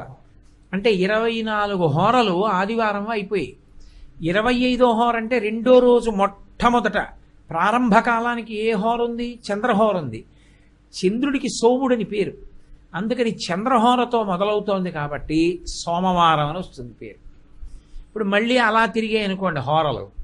మళ్ళీ తిరిగేటప్పటికి మళ్ళీ 24 గంటలు అయిపోయి మళ్ళీ మర్నాడు ఉదయం ప్రారంభం గంటకి ఆ హోర దగ్గరికి వచ్చేటప్పటికి కుజహోర వస్తుంది. అప్పుడు మంగళవారం అని పిలుస్తారు. కుజహోరతో ప్రారంభం అవుతుంది. అలా ఆదివారం నాడు రవిహోర, సోమవారం నాడు చంద్రహోర, మంగళవారం నాడు కుజహోర, బుధవారం నాడు బుధహోర, గురువారం నాడు గురుహోర, శుక్రవారం నాడు శుక్రహోర, శనివారం నాడు శనిహోర. ఈ 7 రోజుల యొక్క ప్రారంభ కాలమునందు మొదటి హోరలో ఆయా హోరలతో ప్రారంభం అవుతాయి కాబట్టి ఆ వారాలకి కూడా అవే పేర్లు వస్తాయి. ఇప్పుడు లెక్క కట్టుకున్నప్పుడు ఏం చేస్తారంటే మీరు ఇప్పుడు ఈ సమయంలో ఏం చెయ్యాలి అనుకున్నారనుకోండి, పంచాంగం పక్కన లేనప్పుడు ఏం చేస్తారంటే ఏ హోరాకాలం నడుస్తోందో లెక్క కట్టుకుంటారు. ఆ హోరలకి సంబంధించి ఆ గ్రహాలకి సంబంధించి కొంత జ్ఞానం ఉండాలి. అందుకే ఆ జ్ఞానం ఉందనుకోండి, ఇప్పుడు నేను ఒక పని సంకల్పం చేస్తే ఆ పని ఈ హోరలో చెయ్యవచ్చా ఆలోచిస్తారు. ఏదో ఇప్పుడు ఒక ప్రత్యేకమైన హోర నడుస్తుంది అనుకోండి, ఆ హోరలో ఆ పని చెయ్యవచ్చా అంటే వద్దు, ఆ హోరకి ఆ పనికి మంచిది కాదు, అది ఫలవంతం కాదంటే ఆ హోర వదిలేస్తారు. వదిలి తరువాతి హోర వరకు ఎదురు చూస్తారు, ఎదురు చూసి పెడతారు. కాబట్టి హోర అనేటటువంటిది అత్యంత ప్రధానం జ్యోతిష శాస్త్రంలో. ఆ హోరలతో ప్రారంభమైనటువంటివి కాబట్టి వారములు అని పేరు. ఈ వారములు ఆ హోరల యొక్క ప్రారంభంతో కలిసి ఆ పేర్ల మీద పిలవబడుతూ 7 రోజులుగా వస్తాయి. మీకు అర్థమైంది అనుకుంటున్నాను. ఓం శ్రీ గురుభ్యో నమః. దేవాలయాల్లో బలిపీఠం ఎందుకు ఉండాలి, ఎందుకు ఉంటున్నాయి, అవి దానివల్ల ఆంతర్యం ఏమిటి చెప్పవలసిందిగా ప్రార్థన. ప్రతి దేవాలయంలో కూడా బలిహరణము కొరకు పీఠాన్ని పెడతారు. పెట్టి అక్కడికి మేళతాళాలతో వచ్చి అన్నాన్ని ఉంచుతారు. ఒక దేవాలయము అని మీరు అన్నప్పుడు ఆ దేవాలయం వివిధ స్థాయిలలో సమాజానికి ఉపయుక్తమవుతుంది. అందుకే అసలు దేవాలయ ప్రాంగణముతో సంబంధము లేని వాళ్ళు కానీ, దేవాలయము వలన ప్రయోజనములు పొందని వాళ్ళు కానీ సమాజంలో ఉండరు. దేవాలయ వ్యవస్థకి అంత గొప్పతనం ఉంటుంది. ఇందులో దేవాలయంలో 3 రకాలుగా లోక సంక్షేమాన్ని వ్యక్తం చేస్తారు. ఎలా అంటే, ఒకటి ప్రసాదము, ఈశ్వరుడికి నివేదన చేసినటువంటి పదార్థాన్ని ప్రసాదంగా భక్తులకు ఇస్తారు. ఆ ప్రసాదాన్ని తీసుకుంటే బుద్ధి యందు మన సమస్యకి విరుగుడు తోచేటట్టుగా చెయ్యగలిగినటువంటి శక్తి ప్రచోదనమవుతుంది. అందుకని ప్రసాద వితరణ కొరకు ఈశ్వర నివేదనమైనటువంటి పదార్థాన్ని పంచిపెట్టడం. ప్రతిరోజు కూడా హోమం చేస్తారు. హోమం చేసినప్పుడు అగ్నిముఖంగా దేవతలకి హవిస్సులు ఇస్తారు. హవిస్సు ఇచ్చినప్పుడు ఆయా దేవతలు హవిస్సు అందుకుంటారు. అందుకని ప్రసన్నులై ఆ ఊరంతా కూడా సకాలానికి వర్షాలు పడతాయి. దేవతానుగ్రహంతో ఊరంతా ప్రశాంతంగా ఉంటుంది. అందుకే వ్యక్తులు ప్రతిరోజు యజ్ఞయాగాది క్రతువులు హోమాలు చెయ్యలేకపోవచ్చు, కానీ అందరికీ అందడం కోసమని చెప్పి హోమ ప్రక్రియ ద్వారా దేవతలకి హవిస్సు ఇవ్వడం కూడా దేవాలయంలోనే జరుగుతుంది. ఒక్కొక్క పెద్ద పెద్ద దేవాలయం ఉందనుకోండి, అక్కడ హోమం చేస్తారు. ఓ గణపతి దేవాలయం, గణపతి హోమం జరుగుతుంది. ఏదో అమ్మవారి దేవాలయం, ప్రతిరోజు ఓ దుర్గా హోమమో చండీ హోమమో జరుగుతుంది. ఓ శివాలయం, ప్రతిరోజు రుద్రహోమం చేస్తారు. ఓ విష్ణువాలయం, అక్కడ నారాయణ హోమం చేస్తారు.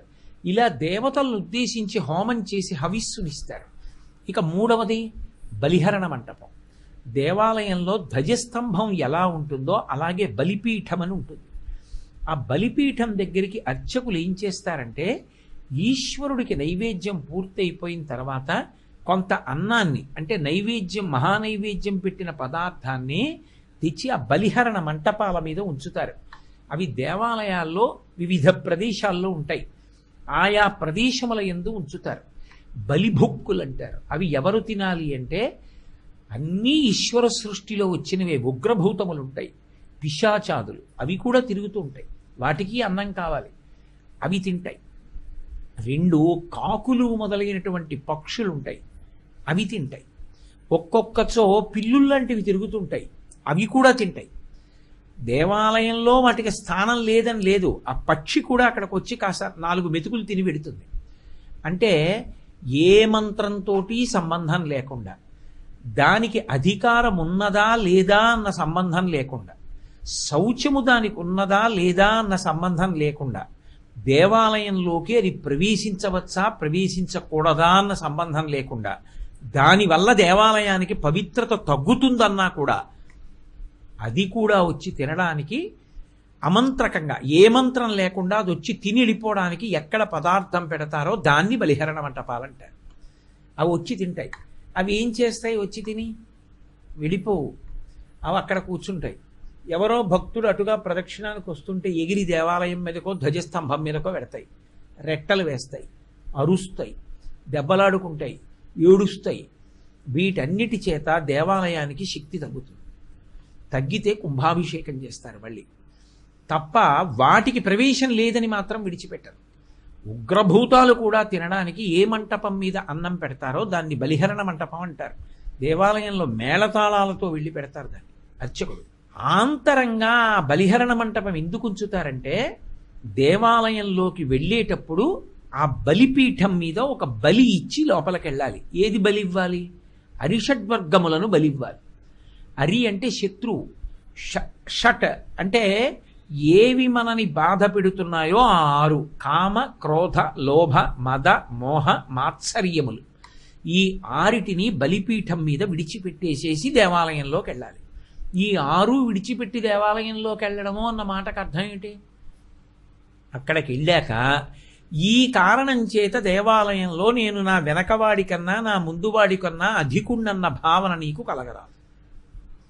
అందరూ ఎంతో నేను ఆయన బిడ్డల్లో నేను ఒక బిడ్డని అన్న భావనతో లోపలికి వెడతారు. దేవాలయమే ప్రత్యేకంగా ఆహ్వానించి లోపలికి తీసుకెడితే పూర్ణకుంభం పెట్టి తీసుకెడతారు, అది వేరు. కాబట్టి బలిమంటపం మీద ఏది బలి ఇచ్చి వెళ్ళాలి అంటే మన అరిషడ్వర్గాల్ని బలివ్వాలి. అందుకే దేవాలయ ఆగమంలో బలిపీఠానికి అత్యంత ప్రధానమైనటువంటి స్థానం. శైవాగమంలో శివాలయం ఉంటే ఆ ఆలయంలో శివలింగం ఉన్న ఆలయం ఉన్నటువంటి గోపురానికి స్థూలలింగము అని పేరు.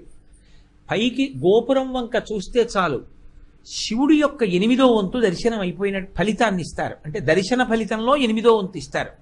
మూలలింగం అంటారు. ఆలయం లోపల ఉన్నటువంటి లింగం. ఆ లింగాన్ని చూస్తే సూక్ష్మలింగం అంటారు.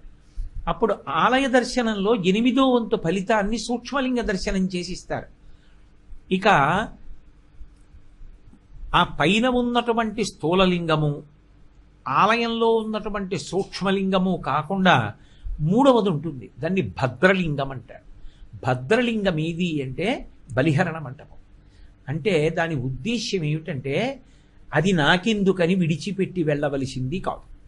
నువ్వు అక్కడ ఒక నమస్కారం చెయ్యాలి. ఆగి చేసి మనసులో ఏ విధమైనటువంటి రాగద్వేషాలకి తావు లేకుండా అరిషడ్వర్గములను అక్కడ విడిచిపెట్టేసి నువ్వు దేవాలయంలోకి వెళ్ళాలి. అంటే దేవాలయంలోకి వెళ్ళి దెబ్బలాడ్డం కానీ, అక్కడికి వెళ్ళి గట్టిగా అరవడం కానీ దేనివల్ల వస్తుంది? నాకేదో కోరిక ఉంది, ఆ కోరిక తీరకపోతే ఇంక అక్కడి నుంచి కోపం. వెళ్ళిన వాడు ఊరుకుంటాడా? లోపలికి వెళ్ళి నాకు ఓ అరటిపండు ఇద్దరు అంటాడు. అలా ఇవ్వకూడదండి, బయట ప్రసాదం ఇస్తున్నారు, దెబ్బలాడతాడు. ఒక్కొక్కడు ఏమన్నా ఓ తులసి దళం ఇస్తారేంటి అంటాడు. ఇంకా చమత్కారంగా ఉంటుంది. ఇది నేను ఇచ్చిన కాయ కాదండి, నాది పెద్ద కొబ్బరికాయ అంటాడు. నేను చూశా కొన్ని దేవాలయాలు. ఇవన్నీ కామం. కామానికి చెల్లెలు క్రోధం. అది తీరలేదు కాబట్టి కోపం. ఇహ కోపం వస్తే ఒళ్ళు తెలియదు, ఇంకా అక్కడి నుంచి దేవాలయంలోనే అరుపులు కేకలం. లోభం. అక్కడికి వెళ్ళి నీ జీవుడు తరించడానికి నువ్వు ఇస్తున్నావు. ఇక్కడ నువ్వు దాచుకున్నది నీ వెంట రాదు. అక్కడ నువ్వు ఇచ్చినది నీ జీవుణ్ణి తరింప చేయడానికి నీ వెంట వస్తుంది. అక్కడ ఇవ్వవలసిన చోట లోభమంతా ప్రదర్శిస్తాడు. అప్పుడే అదో శత్రువు. మదం. నేను ఇంత బలం ఉన్నవాణ్ణి, నాకింత అధికారం ఉంది, నేనింత గొప్పవాణ్ణి, ఏదో మనసులో ఒక భావన పెట్టుకుని ఎడతాడు. మోహం అంటే దేని మీదో ఆసక్తి. ఆ ఆసక్తి పెట్టుకుని ఉంటాడు. మాత్సర్యం, ఎవరి పట్ల భేదభావన. అందుకని లోపల పక్షపాత బుద్ధి. అందుకని అసలు చెప్పింది నిండు హృదయంతో వినడం, చూస్తున్నదాన్ని నిండు హృదయంతో చూడడం. ఎవరినో చూసేటప్పటికి పైకి మాట్లాడుతూ ఉంటాడు కానీ లోపల మాత్రం అబ్బే మనకు పడదండి అనుకుంటూ ఉంటాడు. ఇది మాత్సర్యం. ఇది ఉండగా నీకు ఈశ్వర దర్శనం మనసు నిండా జరగదు. ఇవి ప్రతిబంధకాలు. ఈ ప్రతిబంధకాలు తొలగిపోతే తప్ప నీ మనసు నిండు హృదయంగా. అందుకే గుడిలోకి వెళ్ళిన వాడి మనసు ఎలా ఉండాలంటే, మట్టి ముద్ద బాగా నలిపినటువంటి మట్టి ఇలా నేను చేత్తో మెత్తి ఉంచాననుకోండి, ఎలా ఉంటుందో అలా ఉండాలి మనసు. ఉంటే ఇప్పుడు నేను దాని మీద తీసుకొచ్చి ఓ మహిషాసుర మర్దని మూర్తిని ఇలా పెట్టి నొక్కి తీశాననుకోండి, ఆ ముద్ర దాని మీద పడిపోతుంది. మళ్ళీ ఇలా మెత్తి ఓ విష్ణు స్వరూపాన్ని నొక్కి తీశాననుకోండి, దాని ముద్ర పడుతుంది. అలా ముద్ర పడాలి అంటే అది ముద్దగా ఉండాలి, దాని మీద ఏం ఉండకూడదు. మనసు అలా ఉండాలి అంటే ఈ 6 వదిలి లోపలికి వెళ్ళాలి, అప్పుడే ఆ ముద్ర ఇక్కడ పడుతుంది. అలా లోపలికి రావాలి. అలా రావాలి కాబట్టి ఈ బలిహరణ మంటపం మీద నువ్వు ఈ 6 వదలాలి. కామక్రోధ లోభ మద మోహమాత్సర్యములను వదిలేసి నమస్కారం చేసి లోపలికి వెళ్ళాలి.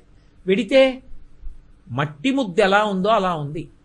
ఇప్పుడు దాని మీదకి ఇలా ఈశ్వరుణ్ణి చూడగానే ఈ కంటితో చూసింది ఈ కంటిలోంచే వచ్చి ఇందులో పడుతుంది. ఇక్కడ ముద్ర పడింది. పడిందా లేదా ఎలా తెలుసు? నీకు నువ్వే సాక్షి. అందుకే గుళ్ళోంచి బయటికి వచ్చేటప్పుడు తిన్నగా రాకూడదు, కూర్చోవాలి. కూర్చుని చేయాలి, కళ్ళు మూసుకొని ఒక్కసారి నువ్వు చూసిన మూర్తిని జ్ఞాపకం తెచ్చుకోవాలి. అసలు ఏమీ గుర్తురాలి. అంటే దాని మీద ముద్ర పడడానికి అడ్డొచ్చాయేవో. ఏవడ్డొచ్చాయి? ఆ సమయంలో నీకు ఎవరి మీదో కోపం వచ్చింది, మనసటు పోయింది. ఎవరి మీదో మోహం పుట్టింది, అటుపోయింది. అప్పటికి నీకు ఏదో మాత్సర్యం పుట్టింది, అటుపోయింది. ఇప్పుడు అది అడ్డొచ్చింది, అందుకే ముద్ర పడలేదు. నువ్వు మళ్ళీ వెళ్ళాలి. వెళ్ళేటప్పుడు బలిహరణ మండపం దగ్గర బాగా నమస్కారం పెట్టాలి. ఈశ్వర, ఏదో తేడా వచ్చింది, పడలేదు ఇక్కడ ముద్ర. నన్ను నేను పరిశీలించుకుని మళ్ళీ పునర్దర్శనం చెయ్యాలి. చేసి ఇప్పుడైనా జాగరూకుడవై ముద్ర పడిందా లేదా చూసుకోవాలి. అందుకే కొన్ని చేసేటప్పుడు ఒక్కసారి కళ్ళు మూసుకుంటారు. ఎందుకని? పడిందో లేదో చూసుకోవడం. ఇవేమైనా అడ్డొచ్చాయా, బయట వదిలేనా లేదా? వదిలినట్టు అనుకుని తెచ్చేసుకున్నానా లోపలికి? అవి తెచ్చుకుని రాకూడదు లోపలికి. వదిలేనా లేదా చూసుకుంటాడు. అలా పడే వరకు వెళ్ళాలి. ఇక్కడ పడడమే బాగా పడిపోయిందనుకోండి ముద్ర, ఇంకా ఇక నువ్వు వెళ్ళలేని రోజున ఇలా కళ్ళు మూసుకుంటే అది ఇక్కడే దర్శనం అవుతుంది. అది మానస పూజ. అప్పుడు నువ్వు మానసికంగా దేవాలయంలోకి వెళ్ళిపోగలవు. అలా వెళ్ళిపోయేటటువంటి శక్తిని పొందడానికి ప్రతిబంధకమైనటువంటి కామక్రోధ లోభ మద మోహం ఆశ్చర్యములు ఏవున్నాయో వాటిని విడిచిపెట్టవలసినటువంటి స్థలమే బలిపీఠం. బాహ్యంలో ప్రసాదాన్ని తీసుకొచ్చి భక్తులకు చేతిలో పెట్టి ఇస్తారు. పిలిచి పెట్టకుండా అవి వచ్చి తినడానికి వీలుగా పెట్టబడే ప్రదేశానికి బలిహరణ మంటపాలంటారు. అందుకని బాహ్యాంతరముల యందు దేవాలయంలో బలిహరణ పీఠాలకి మంటపాలకి అంత ప్రాధాన్యత ఉంటుంది ఆగమంలో. శ్రీ గురుభ్యో నమః. దేవాలయాలలో చేయతగినవి తెలియచేయండి. దేవాలయం అనేటటువంటి వ్యవస్థ ఏర్పడడానికి ఒక ప్రధానమైనటువంటి కారణం ఒకటి ఉంటుంది. ఏమిటి ఆ కారణం అంటే, మనం ఇంట్లోనూ పూజ చేయొచ్చు, అదే మూర్తిని దేవాలయంలోనూ చూడొచ్చు. మరి ఇంట్లో తీరని కోరికలు కొన్ని ఉంటాయి పూజలో, అవి దేవాలయంలో మాత్రమే తీరుతాయి. నేను ఉదాహరణకి గండభేరుండం అంచు అంటారు. అంటే ఏదో నా జానతో 3 జానల అంచు ఉంటుంది. అంత పెద్ద అంచు పంచ పరమేశ్వరుడు కట్టుకుంటే నిలువెత్తు మూర్తి అంత అంచు పంచతో నిలబడి నాకు దర్శనమిస్తే ఒక్కసారి చూడాలనుంది. ఏది నా ఇంట్లో మూర్తి కట్టగలనా? నా ఇంట పూజకు ఒక నియమం ఉంటుంది. అంగుష్ట మాత్రమైన మూర్తే ఉండాలి. నా బొటన వేలు ఎంత ఉంటుందో అంతకన్నా ఎత్తు ఉండకూడదు మూర్తి. ఎలా కడతా అంచు పంచ? ఎలా తీరుతుంది? నా దగ్గర చాలా బంగారం ఉంది, ఉదాహరణకి చెప్తున్నాను అంతే. చాలా బంగారం ఉంది. ఇంత పెద్ద వడ్డాణం చిరుగంటలతో అమ్మవారు పెట్టుకుంటే చూడాలనుంది. కానీ ఎలా చేయిస్తా నా ఇంట్లో మూర్తికి? నాకు ఒంట్లో బలం ఉంది, పెద్ద పల్లకీలో ఈశ్వరుడు కూర్చుని వెడుతుంటే దాన్ని పట్టుకుని వెళ్ళాలని కోరిక. ఎలా తీరుతుంది? నీకు ఇంట తీరని కోరికలు తీరడానికి సాధనం దేవాలయం. ఇప్పుడు డబ్బుంది, నువ్వు ఈశ్వరుడికో కిరీటం చేయించు. నీ దగ్గర డబ్బుంది, ఈశ్వరుడికో పంచెలు చాపి. నీ దగ్గర డబ్బుంది, ఈశ్వరుడికి ఒక వడ్డాణం చేయించు. డబ్బు లేనివాడు ఆ వడ్డాణం పెట్టుకుని ఉండగా అందరూ చూసి మురిసిపోతారు. ఇప్పుడు ఈశ్వరుడికి చేయించి ఈశ్వర సేవ కాదు, అలా చూసి ఎంతమంది మురిసిపోయా, అబ్బా మా తండ్రి ఎంత గొప్పగా ఉన్నాడో అని ఇంతమంది పొంగిపోవడానికి కారణం ఎవరయ్యారు? నువ్వయ్యావు. అందుకే దేవాలయ వ్యవస్థలో నీ యందు ఏ ప్రగాఢమైన విభూతి ఉందో దాన్ని అక్కడ ఇచ్చి ప్రసాదంగా పంచాలి. గుడి లోపలికి పట్టుకెడుతుంటే పులిహారే, చూపించి బయటికి పట్టుకొస్తే ప్రసాదం. నీకో 4 పద్యాలు వచ్చు, 4 మంచి విషయాలు చదువుకున్నావు, వాక్య నిర్మాణం చెయ్యగలిగిన ప్రజ్ఞ ఉంది, 10 మందికి అర్థమయ్యేటట్టు చెప్పగలిగిన శక్తి ఉంది. అప్పుడు నువ్వు ఎక్కడ కూర్చుని మాట్లాడాలి? దేవాలయంలో కూర్చుని మాట్లాడాలి. 10 మంది యొక్క బుద్ధి వికసనానికి నీకు ఈశ్వరుడిచ్చినటువంటి వాగ్వైభవము, ఆ విభూతిని ఈశ్వరుడికే నైవేద్యం పెట్టి ప్రసాదంగా పంచిపెట్టి నువ్వు తరిస్తున్నావు. నీకో పాట వచ్చు, రాజోపచారంలో ఈశ్వరుడి దగ్గర పాడాలి. నీకో నృత్యం వచ్చు, ఈశ్వరుడి ముందు రాజోపచారంలో నర్తించాలి. నీకో వాద్యం మ్రోగించడం వచ్చు, ఈశ్వరుడి ముందు వాయించాలి. నీకు సంతోషంగా కోలాటం ఆడడం వచ్చు, ఈశ్వరుడు పల్లకీలో వెడుతుంటే కోలాటం ఆడాలి. నీకు నామం చెప్పడం వచ్చు, ఈశ్వరుడి ముందు నామం చెప్పాలి. పక్కవాడికి అంటుకోకుండా కాగడా పట్టుకుని వెళ్ళడం వచ్చు, ఈశ్వరుడి ముందు కాగడా పట్టుకోవాలి. పెద్ద గొడుగుని ఈశ్వరుడి మించి తొలగకుండా పట్టుకుని నడవడం వచ్చు, ఆ గొడుగు పట్టుకోవాలి. నీకింత ఓపిక లేదు, దేవాలయంలో కూర్చుని చక్కగా భగవన్నామని చెప్పుకోవాలి. శ్రీ గురుభ్యో నమః. దేవాలయాలలో చేయతగినవి తెలియచేయండి. దేవాలయం అనేటటువంటి వ్యవస్థ ఏర్పడడానికి ఒక ప్రధానమైనటువంటి కారణం ఒకటి ఉంటుంది.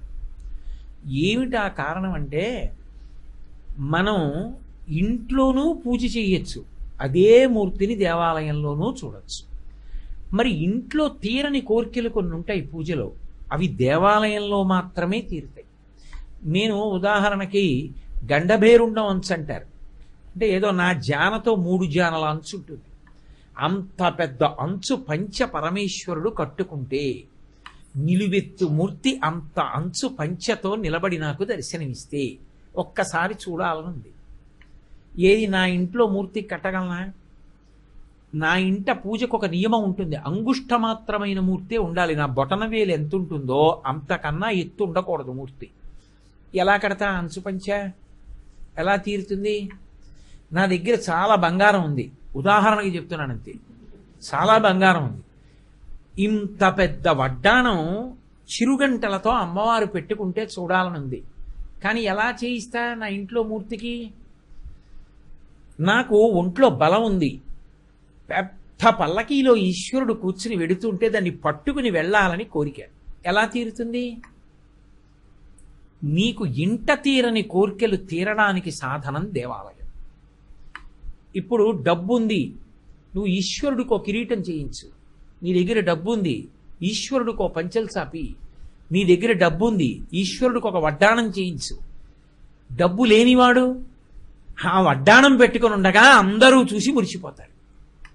ఇప్పుడు ఈశ్వరుడికి చేయించి ఈశ్వర సేవ కాదు, అలా చూసి ఎంతమంది మురిసిపోయా, అబ్బా మా తండ్రి ఎంత గొప్పగా ఉన్నాడో అని ఇంతమంది పొంగిపోవడానికి కారణం ఎవరయ్యారు? నువ్వయ్యావు.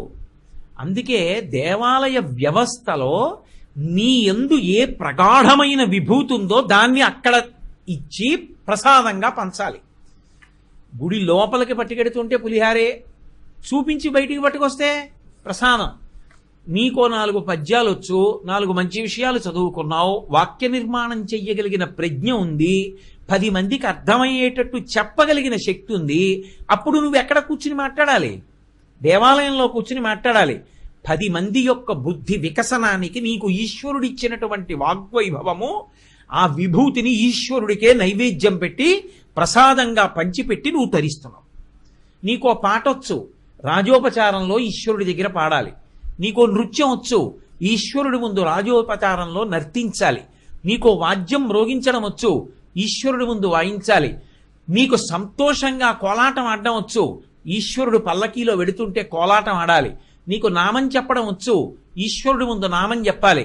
పక్కవాడికి అంటుకోకుండా కాగడా పట్టుకుని వెళ్ళడం వచ్చు, ఈశ్వరుడి ముందు కాగడా పట్టుకోవాలి. పెద్ద గొడుగుని ఈశ్వరుడి మించి తొలగకుండా పట్టుకుని నడవడం వచ్చు, ఆ గొడుగు పట్టుకోవాలి. అక్కడికి వెళ్ళి ఆవలిస్తూ సగం నిద్రపోతూ కూర్చోకుండా ఉంటే చాలు. ఆయన యందు మనసు పెట్టి జరుగుతున్నటువంటి విషయం మీద దృష్టి పెట్టగలిగితే చాలు.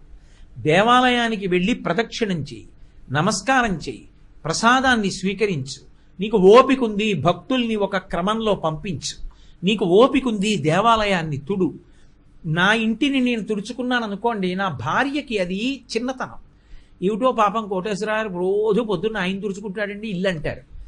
నేను భగవత్ సేవ చెయ్యాలనుంది, మీరు తుడవడం ఏమిటండి, నేనున్నది ఎందుకు? దాని ధర్మానికి నేను అడ్డు రాకూడదు, అది తుడిచిపెడుతుంది. కానీ నాకు తుడవాలనుంది ఈశ్వరుడి గుడి. ఎలా? చక్కగా వెళ్ళి ఈశ్వరుడి యొక్క దేవాలయాన్ని తుడు. అది కదూ తిరుమల తిరుపతి దేవస్థానం మన గుడి అని ఏడాదికి ఒకసారో 2 సార్లు చేయించి అలవాటు చేస్తోంది. కాబట్టి దేవాలయాన్ని తుడవండి. మీకు ఓపిక ఉంది, ఏమండి నేను 2 రోజులకు ఒకసారి వస్తాను, ఈశ్వర దేవాలయంలో వాడినటువంటి పాత్ర సామానంతా మధ్యాహ్నం బయట పెట్టి వెళ్ళండి, శుభ్రంగా చింతపండు పెట్టి తోమేసి కడిగేసి బోర్లించి వెళ్ళిపోతారు. ధగధగలాడుతున్న పాత్ర సామాను మళ్ళీ ఈశ్వరుడికి వాడండి.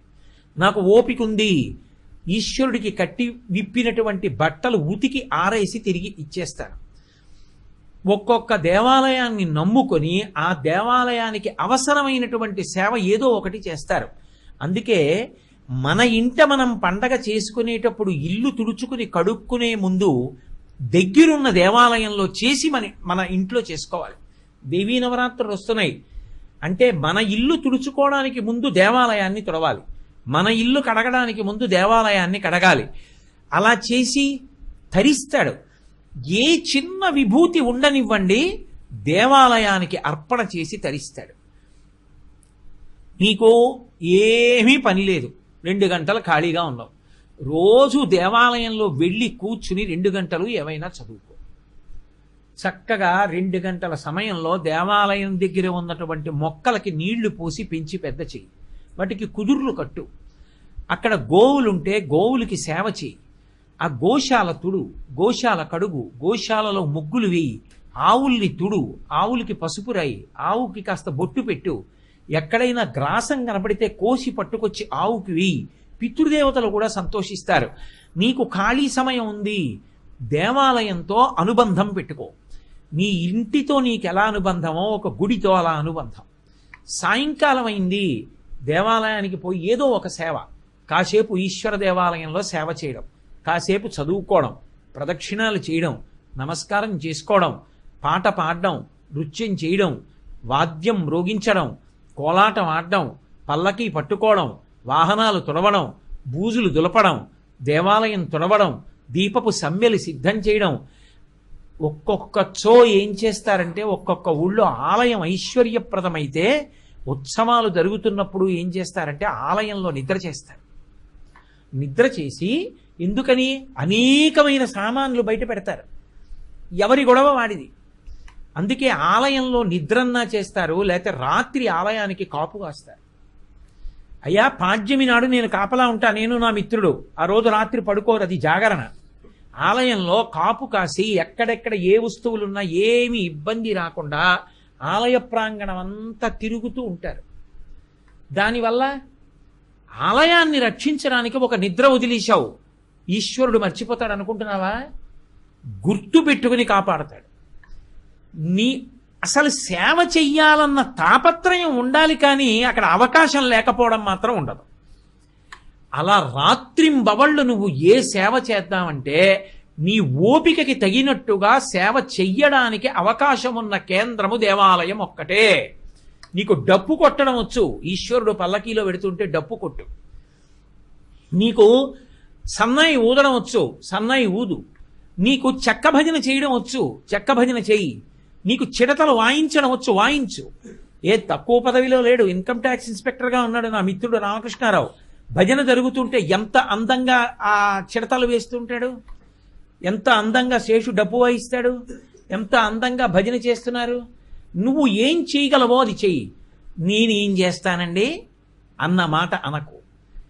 ఏదైనా చెయ్యొచ్చు దేవాలయంలో, కానీ అసలు దేవాలయంతో ఒక అనుబంధం ఉండాలి. నా ఇంటికి వెళ్లకుండా నేను ఎలా ఉండలేను, అలా ఏదో ఒక దేవాలయంతో నాకు అనుబంధం ఉండాలి, అది నాది అన్నప్పుడు గోడ మీద బూజు కనపడింది అనుకోండి, గబగబా వెళ్ళి తెచ్చి నువ్వు తుడిచేస్తావు. అందుకే దేవాలయంలో ఎప్పుడూ ఎవరికో డబ్బిచ్చి చేయించడం కాదు, మన శ్రమదానంతో మనం దేవాలయాన్ని రక్షించుకోవాలి. అందుకే దేవాలయంలో చెయ్యవలసిన పనులు అంటే ఇవి అని ఉండవు. మన ఓపికని బట్టి ఏదైనా చేయించవు, ఎందుకనంటే అది మనం తరించడానికి కేంద్రం కనుక. శ్రీ గురుభ్యో నమః. గురువుగారు, దేవాలయాల్లో చేయకూడని పనుల గురించి తెలియజే ప్రార్థన. దేవాలయాలలో చెయ్యకూడనటువంటి పనులు చాలా తెలుసుకోవలసినటువంటి విషయం ఇది. ఎందుచేత అంటే చెయ్యవలసిన పని ఎంత ప్రధానమో చెయ్యకూడని పని అక్కడ చేస్తే పాపం కూడా అలాగే వస్తుంది.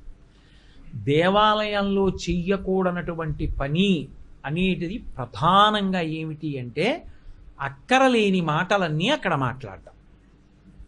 దేవాలయంలోకి వెళ్ళి ఏమీ మాట్లాడకుండా మౌనంగా కూర్చో, మంచిది. దేవాలయంలోకి వెళ్ళి భగవంతుడి స్తోత్రాలు చేయి, మంచిది. కానీ దేవాలయంలోకి వెళ్ళి లౌకిక ప్రసంగాలు చేయడం, వాడి మీద చాడీలు, వీడి మీద చాడీలు, అక్కడే కూర్చుని అక్కర్లేనటువంటి ప్రసంగాలు, సెల్ ఫోన్ పట్టుకుని అక్కడ గట్టిగా మాట్లాడడం, అక్కడికి వెళ్ళి లోపల ఉన్నటువంటి అరిషడ్వర్గాల్ని బయట పెట్టడం, తోటి భక్తులకు ఇబ్బంది కలిగేటట్టుగా ప్రవర్తించడం, వాళ్ళ మనస్సుల్లో కూడా రజోగుణం కలిగేటట్టుగా చెయ్యకూడనటువంటి పనులు చెయ్యడం, ఎటువంటి పవిత్రమైన వస్త్రములను ధరించి దేవాలయంలోకి ప్రవేశించాలో ఆ నియమాలు పాటించకుండా అర్ధరహితమైనటువంటి వస్త్రధారణ చేసి దేవాలయాల్లోకి ప్రవేశం చెయ్యడం, నియమం ఏది పాటించాలో అది పాటించకపోవడం, శౌచము లేకుండా స్నానాదులు లేకుండా దేవాలయాలలోకి ప్రవేశించడం, బొట్టు పెట్టుకోకుండా దేవాలయంలోకి వెళ్ళడం, దేవాలయంలోకి వెళ్ళినప్పుడు కనీసం చేతిలో ఒక్క పండైనా పట్టుకుని వెళ్ళకపోవడం,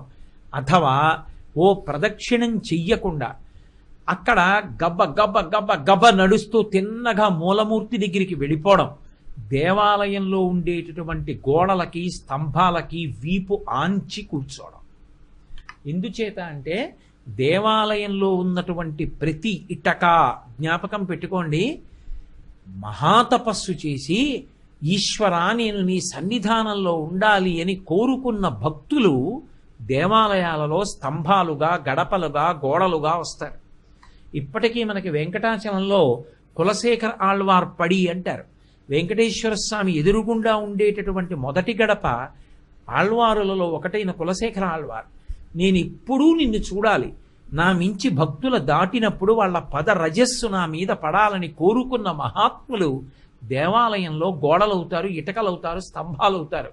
అక్కడికొచ్చి వాటికి వీపు ఆంచి కూర్చోవడం, అక్కడికొచ్చి కాళ్ళు చాపడం, అక్కడికొచ్చి ఆవలించడం, అక్కడికొచ్చి లౌకిక ప్రసంగాలు చేయడం, బయట నుంచి తెచ్చుకున్నటువంటి పదార్థాలన్నీ దేవాలయాల్లో కూర్చుని తినడం, దేవాలయాల యొక్క పవిత్రతకి భంగం కలిగేటట్టుగా ప్రవర్తించడం, ఇవేవీ కూడా దేవాలయంలో చెయ్యకూడదు. మీరొక్కటి జ్ఞాపకం పెట్టుకోండి, ఆ ఒక్క సూత్రాన్ని గుర్తుపెట్టుకుంటే చాలు. దేవాలయం దేని కొరకు నిర్దేశింపబడిందో దానికి వ్యతిరేకమైన పని దేవాలయమునందు జరగరాదు. తనకి ఏమొచ్చు అన్నది చూడడు భక్తుడు, తనకి వచ్చిన దాన్ని ఈశ్వరుడికి సమర్పించి సంతోషపడిపోతూ ఉంటాడు. ఏమీ రాదు ఒకడికి, కానీ గోవిందనామం చెప్తూ గోవిందా హరి గోవిందా, ఏడుకొండల గోవిందా, వెంకటరమణ గోవిందా అని చిందులేసి సంతోషపడిపోయి వెళ్ళిపోతాడు. నీకు మనసు ఉంటే వాడికి నమస్కారం చేయి, ఓ చిరునవ్వు నవ్వు. అంతేకాని కేవలం అక్కడికి వెళ్ళి ఎగతాళి చేయడానికి, అటువంటి వాళ్ళని వెటకారాలాడడానికి, భగవద్విరోధమైనటువంటి మాటలు నేర్పడానికి, భగవంతుని యందు విశ్వాసం తరిగిపోయేటటువంటి మాటలు చెప్పడానికి, అనాచారంతో అవైదికమైనటువంటి ఆరాధనలు అటువంటి పనులు చేయడానికి దేవాలయాలను కేంద్రములుగా వాడరాదు. దాని చేత ఎవరు పాడైపోతారంటే మనమే పాడైపోతాం. కాబట్టి దేవాలయంలో చెయ్యకూడని పనులు అంటే వీటిని ప్రధానంగా మనసులో పెట్టుకుని ప్రవర్తించవలసి ఉంటుంది. శ్రీ గురుభ్యో నమః. గురుగారు పుట్టినరోజు నాడు ఏం పనులు చేయాలి? కాల విభాగంలో తప్పకుండా గుర్తు పెట్టుకుని తాను జరుపుకోవలసినటువంటివి కొన్ని ఉంటాయి. అందులో పుట్టినరోజు ఒకటి. నేను నా పుట్టినరోజు చేసుకోనండి అనకూడదు. నేను మీతో ఇంతకుముందు మనవి చేసి ఉన్నాను. తన పుట్టినరోజు తాను చక్కగా జరుపుకోవాలి. ఆ జరుపుకోవడానికి శాస్త్రం ఒక విధిని నిర్ణయించి, పుట్టినరోజుని ఎలా పడితే అలా జరుపుకోకూడదు. పుట్టినరోజు జరుపుకునేటటువంటి వ్యక్తి ఆ రోజు తెల్లవారుజామున నిద్ర లేచి అభ్యంజన స్నానం చెయ్యాలి. అంటే ఒంటికి నూనె వ్రాసుకుంటే అలక్ష్మి పోతుంది. ఆ నూనె అలదుకొని తలస్నానం చేస్తారు. చేసే ముందు పెద్దవాళ్ళు తల మీద నూనె పెట్టి ఆశీర్వచనం చేయడం, వెన్నుపాము నిమరణం ఆచారంగా వస్తోంది. ఆ స్నానం చేసిన తరువాత ఇష్టదేవతని ఆరాధన చెయ్యాలి. ఇంట్లో కులదైవం ఇష్టదైవం ఉంటారు. ఆ కులదైవాన్ని ఇష్టదైవాన్ని ఆరాధన చెయ్యాలి. చేసిన తరువాత ఆవు పాలలో బెల్లం ముక్క, నల్ల నువ్వులు ఈ 3 కలిపినటువంటి పదార్థాన్ని మౌనంగా తూర్పు దిక్కుకు తిరిగి కూర్చుని 3 మార్లు చేతిలో ఆచమనం చేస్తే ఎలా తింటామో అలా 3 మార్లు వేసుకుని లోపలికి పుచ్చుకోవాలి. 3 మార్లే. ఎందుచేత అంటే నల్ల నువ్వులు, బెల్లం, ఆవు పాలు కలిసినటువంటి పదార్థాన్ని 3 మాటలు పుచ్చుకుంటే వచ్చే పుట్టినరోజు లోపల ఏదైనా గండకాలం ఉంటే తొలగిపోతుంది అని. కాబట్టి ఈ 3 పదార్థములు కలిసినటువంటి దాన్ని చేతిలో వేసుకుని 3 మార్లు పుచ్చుకోవాలి. పుచ్చుకున్న తర్వాత 7 చిరంజీవులు ఉంటారు. అంటే వాళ్ళు పుట్టుక చేతనే చిరంజీవిత్వాన్ని పొందారు. ఇంకా కొంతమంది చిరంజీవిత్వాన్ని సాధించుకున్న వాళ్ళు ఉన్నారు. సాధించుకున్న వాళ్ళు కాదు, పుట్టుకతో చిరంజీవులైన వాళ్ళు.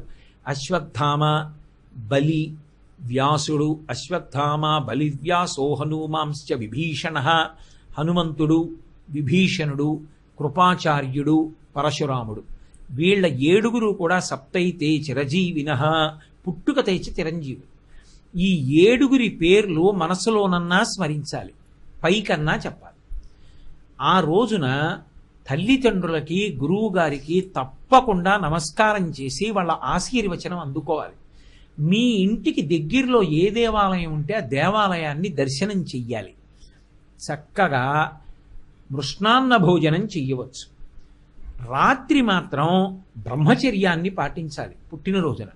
పుట్టినరోజున బ్రహ్మచర్య దీక్షకి విరుద్ధమైనటువంటి సాంసారికమైన కార్యక్రమాల్ని నిర్వహించకూడదు.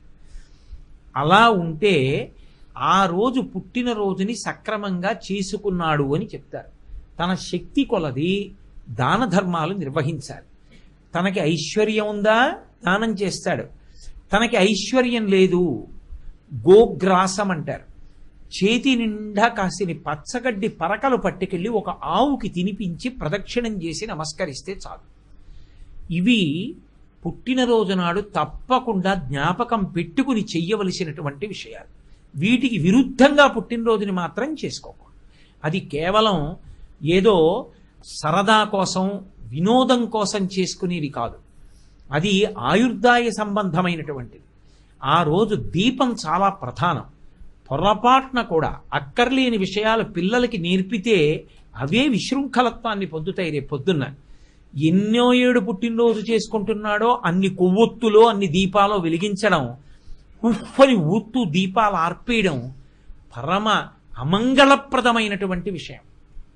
దీపాలు ఆర్పి చేతితో కత్తి పట్టుకుని ఏదో నిన్న రాత్రో మొన్న రాత్రో తయారు చేసిన ఒక పదార్థం, ఎవడు చేసిన ఆశీర్వచనమో అర్థం కాదు, రంగురంగులుగా వ్రాసిన హ్యాపీ బర్త్డే, అర్థం లేకుండా అందరూ నిలబడి చేస్తున్న తప్పట్లు, వీటి మధ్యలో కత్తితో కోసి నిర్లజ్జగా భార్య నోట్లో సభాముఖంగా పెట్టడం, ఇలాంటి పిచ్చ పనులు చేయమని శాస్త్రాల్లో లేవు.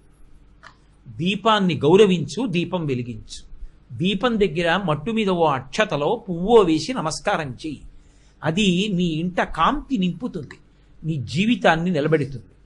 గురువు గారికి నమస్కారం చేయి, తల్లిదండ్రులకు నమస్కారం చేయి, పెద్దలకి నమస్కారం చేయి. వాళ్ళ నోటితో వాళ్ళు ఆశీర్వదించాలి. శతమానం భవతి శతాయు పురుషస్యతేంద్రియ ఆయుష్దేవేంద్రియే ప్రతిష్టతి అని. చక్కగా అలా దేవాలయానికి వెళ్ళి నీ పేరు మీద పూజ చేయించుకో, ఈశ్వరుడి అర్చన చేయి. అపమృత్యు దోషం కబళించకుండా ఉండడానికి నల్ల నువ్వులు, బెల్లం, పాలు, ఆవు పాలతో కలిసినటువంటి పదార్థాన్ని 3 మాటలు స్వీకరించు. సప్త చిరజీవుల పేర్లు మనసులో స్మరించడం లేదా పైకి చెప్పడం. ఒకవేళ నీకు చేత కాకపోతే కనీసం అది గుర్తున్న వాళ్ళతో ఎవరితోటో అనుబంధం ఉండాలి, వాళ్ళని సంప్రదించైనా చెప్పు. లేదా కనీసం వ్రాసుకో. అక్కర్లేని విషయాలు ఎన్నో వ్రాసుకుంటాం. వ్రాసుకుని జ్ఞాపకం పెట్టుకుని నీ పుట్టినరోజు నాడు, నీ ఇంట్లో వాళ్ళ పుట్టినరోజు నాడు ఆ 7 పేర్లు చెప్పుకోవాలి. అది పుట్టినరోజు చేసుకునేటటువంటి విధానం. కలియుగంలో అనుకూలాంశం ఉంటుందా? వివరించి ప్రార్థన. కలియుగంలో అనుకూలమైన అంశాలు కూడా ఉంటాయా? అది ఆయన ప్రశ్న. సాధారణంగా మనం ఏం చెప్తామంటే కలియుగము అనేటప్పటికీ పాపభూయిష్టమై ఉంటుంది, పాపమునందు మనసు అనురక్తమయ్యేటట్టుగా కలిపురుషుడు చేస్తూ ఉంటాడు, పుణ్యమునందు అనురక్తము కానివ్వడు అని. మీరు దీనికి సమాధానం చెప్పే ముందు ఒక్క విషయాన్ని మీరు జాగ్రత్తగా ఆలోచించండి. పరీక్షిన్ మహారాజు పరమశక్తివంతుడు, అపారమైనటువంటి పరాక్రమం ఉన్నవాడు. అంత పరాక్రమం ఉన్నవాడు కలిపురుషుణ్ణి చూశాడు. ఎవడు ఉద్ధతితో ప్రవర్తిస్తున్నాడో ఆయన్ని చూశాడు. చూసినవాడు ఈ కలిపురుషుడు ఉంటే ప్రజలు పాడైపోతారు అనుకుని ఉండుంటే ఆ కలిపురుషుణ్ణి పరీక్షిత్తు వెంటనే సంహరించవచ్చు. కానీ వదిలిపెట్టేశాడు. కలిపురుషుణ్ణి పరీక్షిత్తు విడిచిపెట్టాడు. పరమధర్మాత్ముడైన పరీక్షిత్తే కలికి అవకాశం ఇచ్చాడు అంటే అందులో ఏదో అనుకూలమైన అంశం ఉంది. కలియుగంలో అత్యంత అనుకూలమైన అంశం ఏది అంటే, మీరు త్రికరణ శుద్ధిగా భగవత్ సంబంధమైన లేదా లోకోపకారమైనటువంటి సంకల్పం చేస్తే ఈశ్వరుడు అది మీరు చేసినట్టుగా ఖాతాలో వేస్తాడు. మిగిలిన యుగాలలో అది కుదరదు. నేను ఒక 7 రోజులు మౌన దీక్ష చేస్తే బాగుండదు. ఇలా అస్తమానం మాట్లాడకుండా ఒక 7 రోజుల పాటు నేను ఏమీ మాట్లాడకుండా మౌనంలో ఉంటే ఎంత బాగుండునో అని ఏదో నోటి మాటగా అనడం కాదు, త్రికరణ శుద్ధిగా నేను అలా వాంఛించాననుకోండి, నేను 7 రోజులు మౌన దీక్ష చేశాను అని పరమేశ్వరుడు నా ఖాతాలో వేస్తాడు. కలియుగంలో ఉండేటటువంటి ఆనుకూల్యత కలిగిన అంశాలలో ఇది ప్రధానమైంది. త్రికరణ శుద్ధితో మీరు ఏదైనా కోరుకుంటే అది మీరు చేశారు అని ఈశ్వరుడు ఖాతాలో వేస్తాడు. 2, కలవు నామ సంకీర్తన. కలియుగంలో మీరు ఎంత పూజ చేశారు అన్న క్లిష్టతతో కూడుకున్న విషయాల కన్నా భగవంతుని యొక్క నామాన్ని ప్రేమతో సంకీర్తనం చేస్తే చాలు, ఆయన అత్యధికమైనటువంటి ఫలితాన్ని ఇస్తాడు. అందుకే మీరు ఎప్పుడైనా కూడా ఒక విషయాన్ని గమనించండి. మీరు ఒక్కరూ కూర్చుని ఒక నామం చెప్పుకున్నారనుకోండి, ఎప్పుడూ తప్పు కాదు. నేను దాన్ని నిరుత్సాహపరచట్లేదు, దాన్ని విమర్శించట్లేదు, అది తప్పని చెప్పట్లేదు. నేను కూర్చుని విష్ణు సహస్రనామ స్తోత్రం చదువుకున్నాను అనుకోండి, నాలో పెద్ద ఉద్వేగం పొందే అవకాశం ఏమి ఉండదు. అదే నేను ఒక భజన మండలికి వెళ్ళి భజన చేస్తున్నాను అనుకోండి, చేస్తున్నప్పుడు వాళ్ళు ముందు జై జయ శంకర హర హర శంకర, జై జయ శంకర హర హర శంకర అని మొదలు పెడతారు. మొదలుపెట్టి మంచి వేగం అందేసుకుంటుంది. జై జయ శంకర హర హర శంకర, జై జయ శంకర హర హర శంకర, హర హర శంకర జై జయ శంకర, అలా చెప్పి మంచి ఉద్వేగం పొందేసి ఇలా చప్పట్లు తెరిచి చేతులన్నీ తిమ్మిర్లెక్కిపోతాయి. 1 గంట సేపు భజన చేసేసి బయటికి వచ్చి మీ వాహనాన్ని తీస్తూ ఉండండి. మీకు తెలియకుండానే జై జయ శంకర హర హర శంకర, జై జయ శంకర హర హర శంకర అంటుంటారు. అంటే మీ యొక్క త్రికరణములు కూడా అంటుకుంటాయి వెళ్ళి భజనలో. అది ఉద్వేగాన్ని ఇస్తుంది, మనిషిలో ఉత్సాహాన్ని నింపుతుంది. ఇంతమంది కలిసి ఉత్సాహంగా భజన చేస్తున్నారనుకోండి, మీరు చూడండి అక్కడ ఆడుకుంటున్న పిల్లలు కూడా వచ్చి నిలబడి వాళ్ళు కూడా ఇలా తప్పట్లు కొడుతూ వాళ్ళు కూడా ఇలా ఊగిపోతారు ఆనందపడిపోతూ. ఎంత నిద్రాణంగా ఉన్నవాడిలోనూ కూడా ఉత్సాహాన్ని నింపుతుంది నామ సంకీర్తన.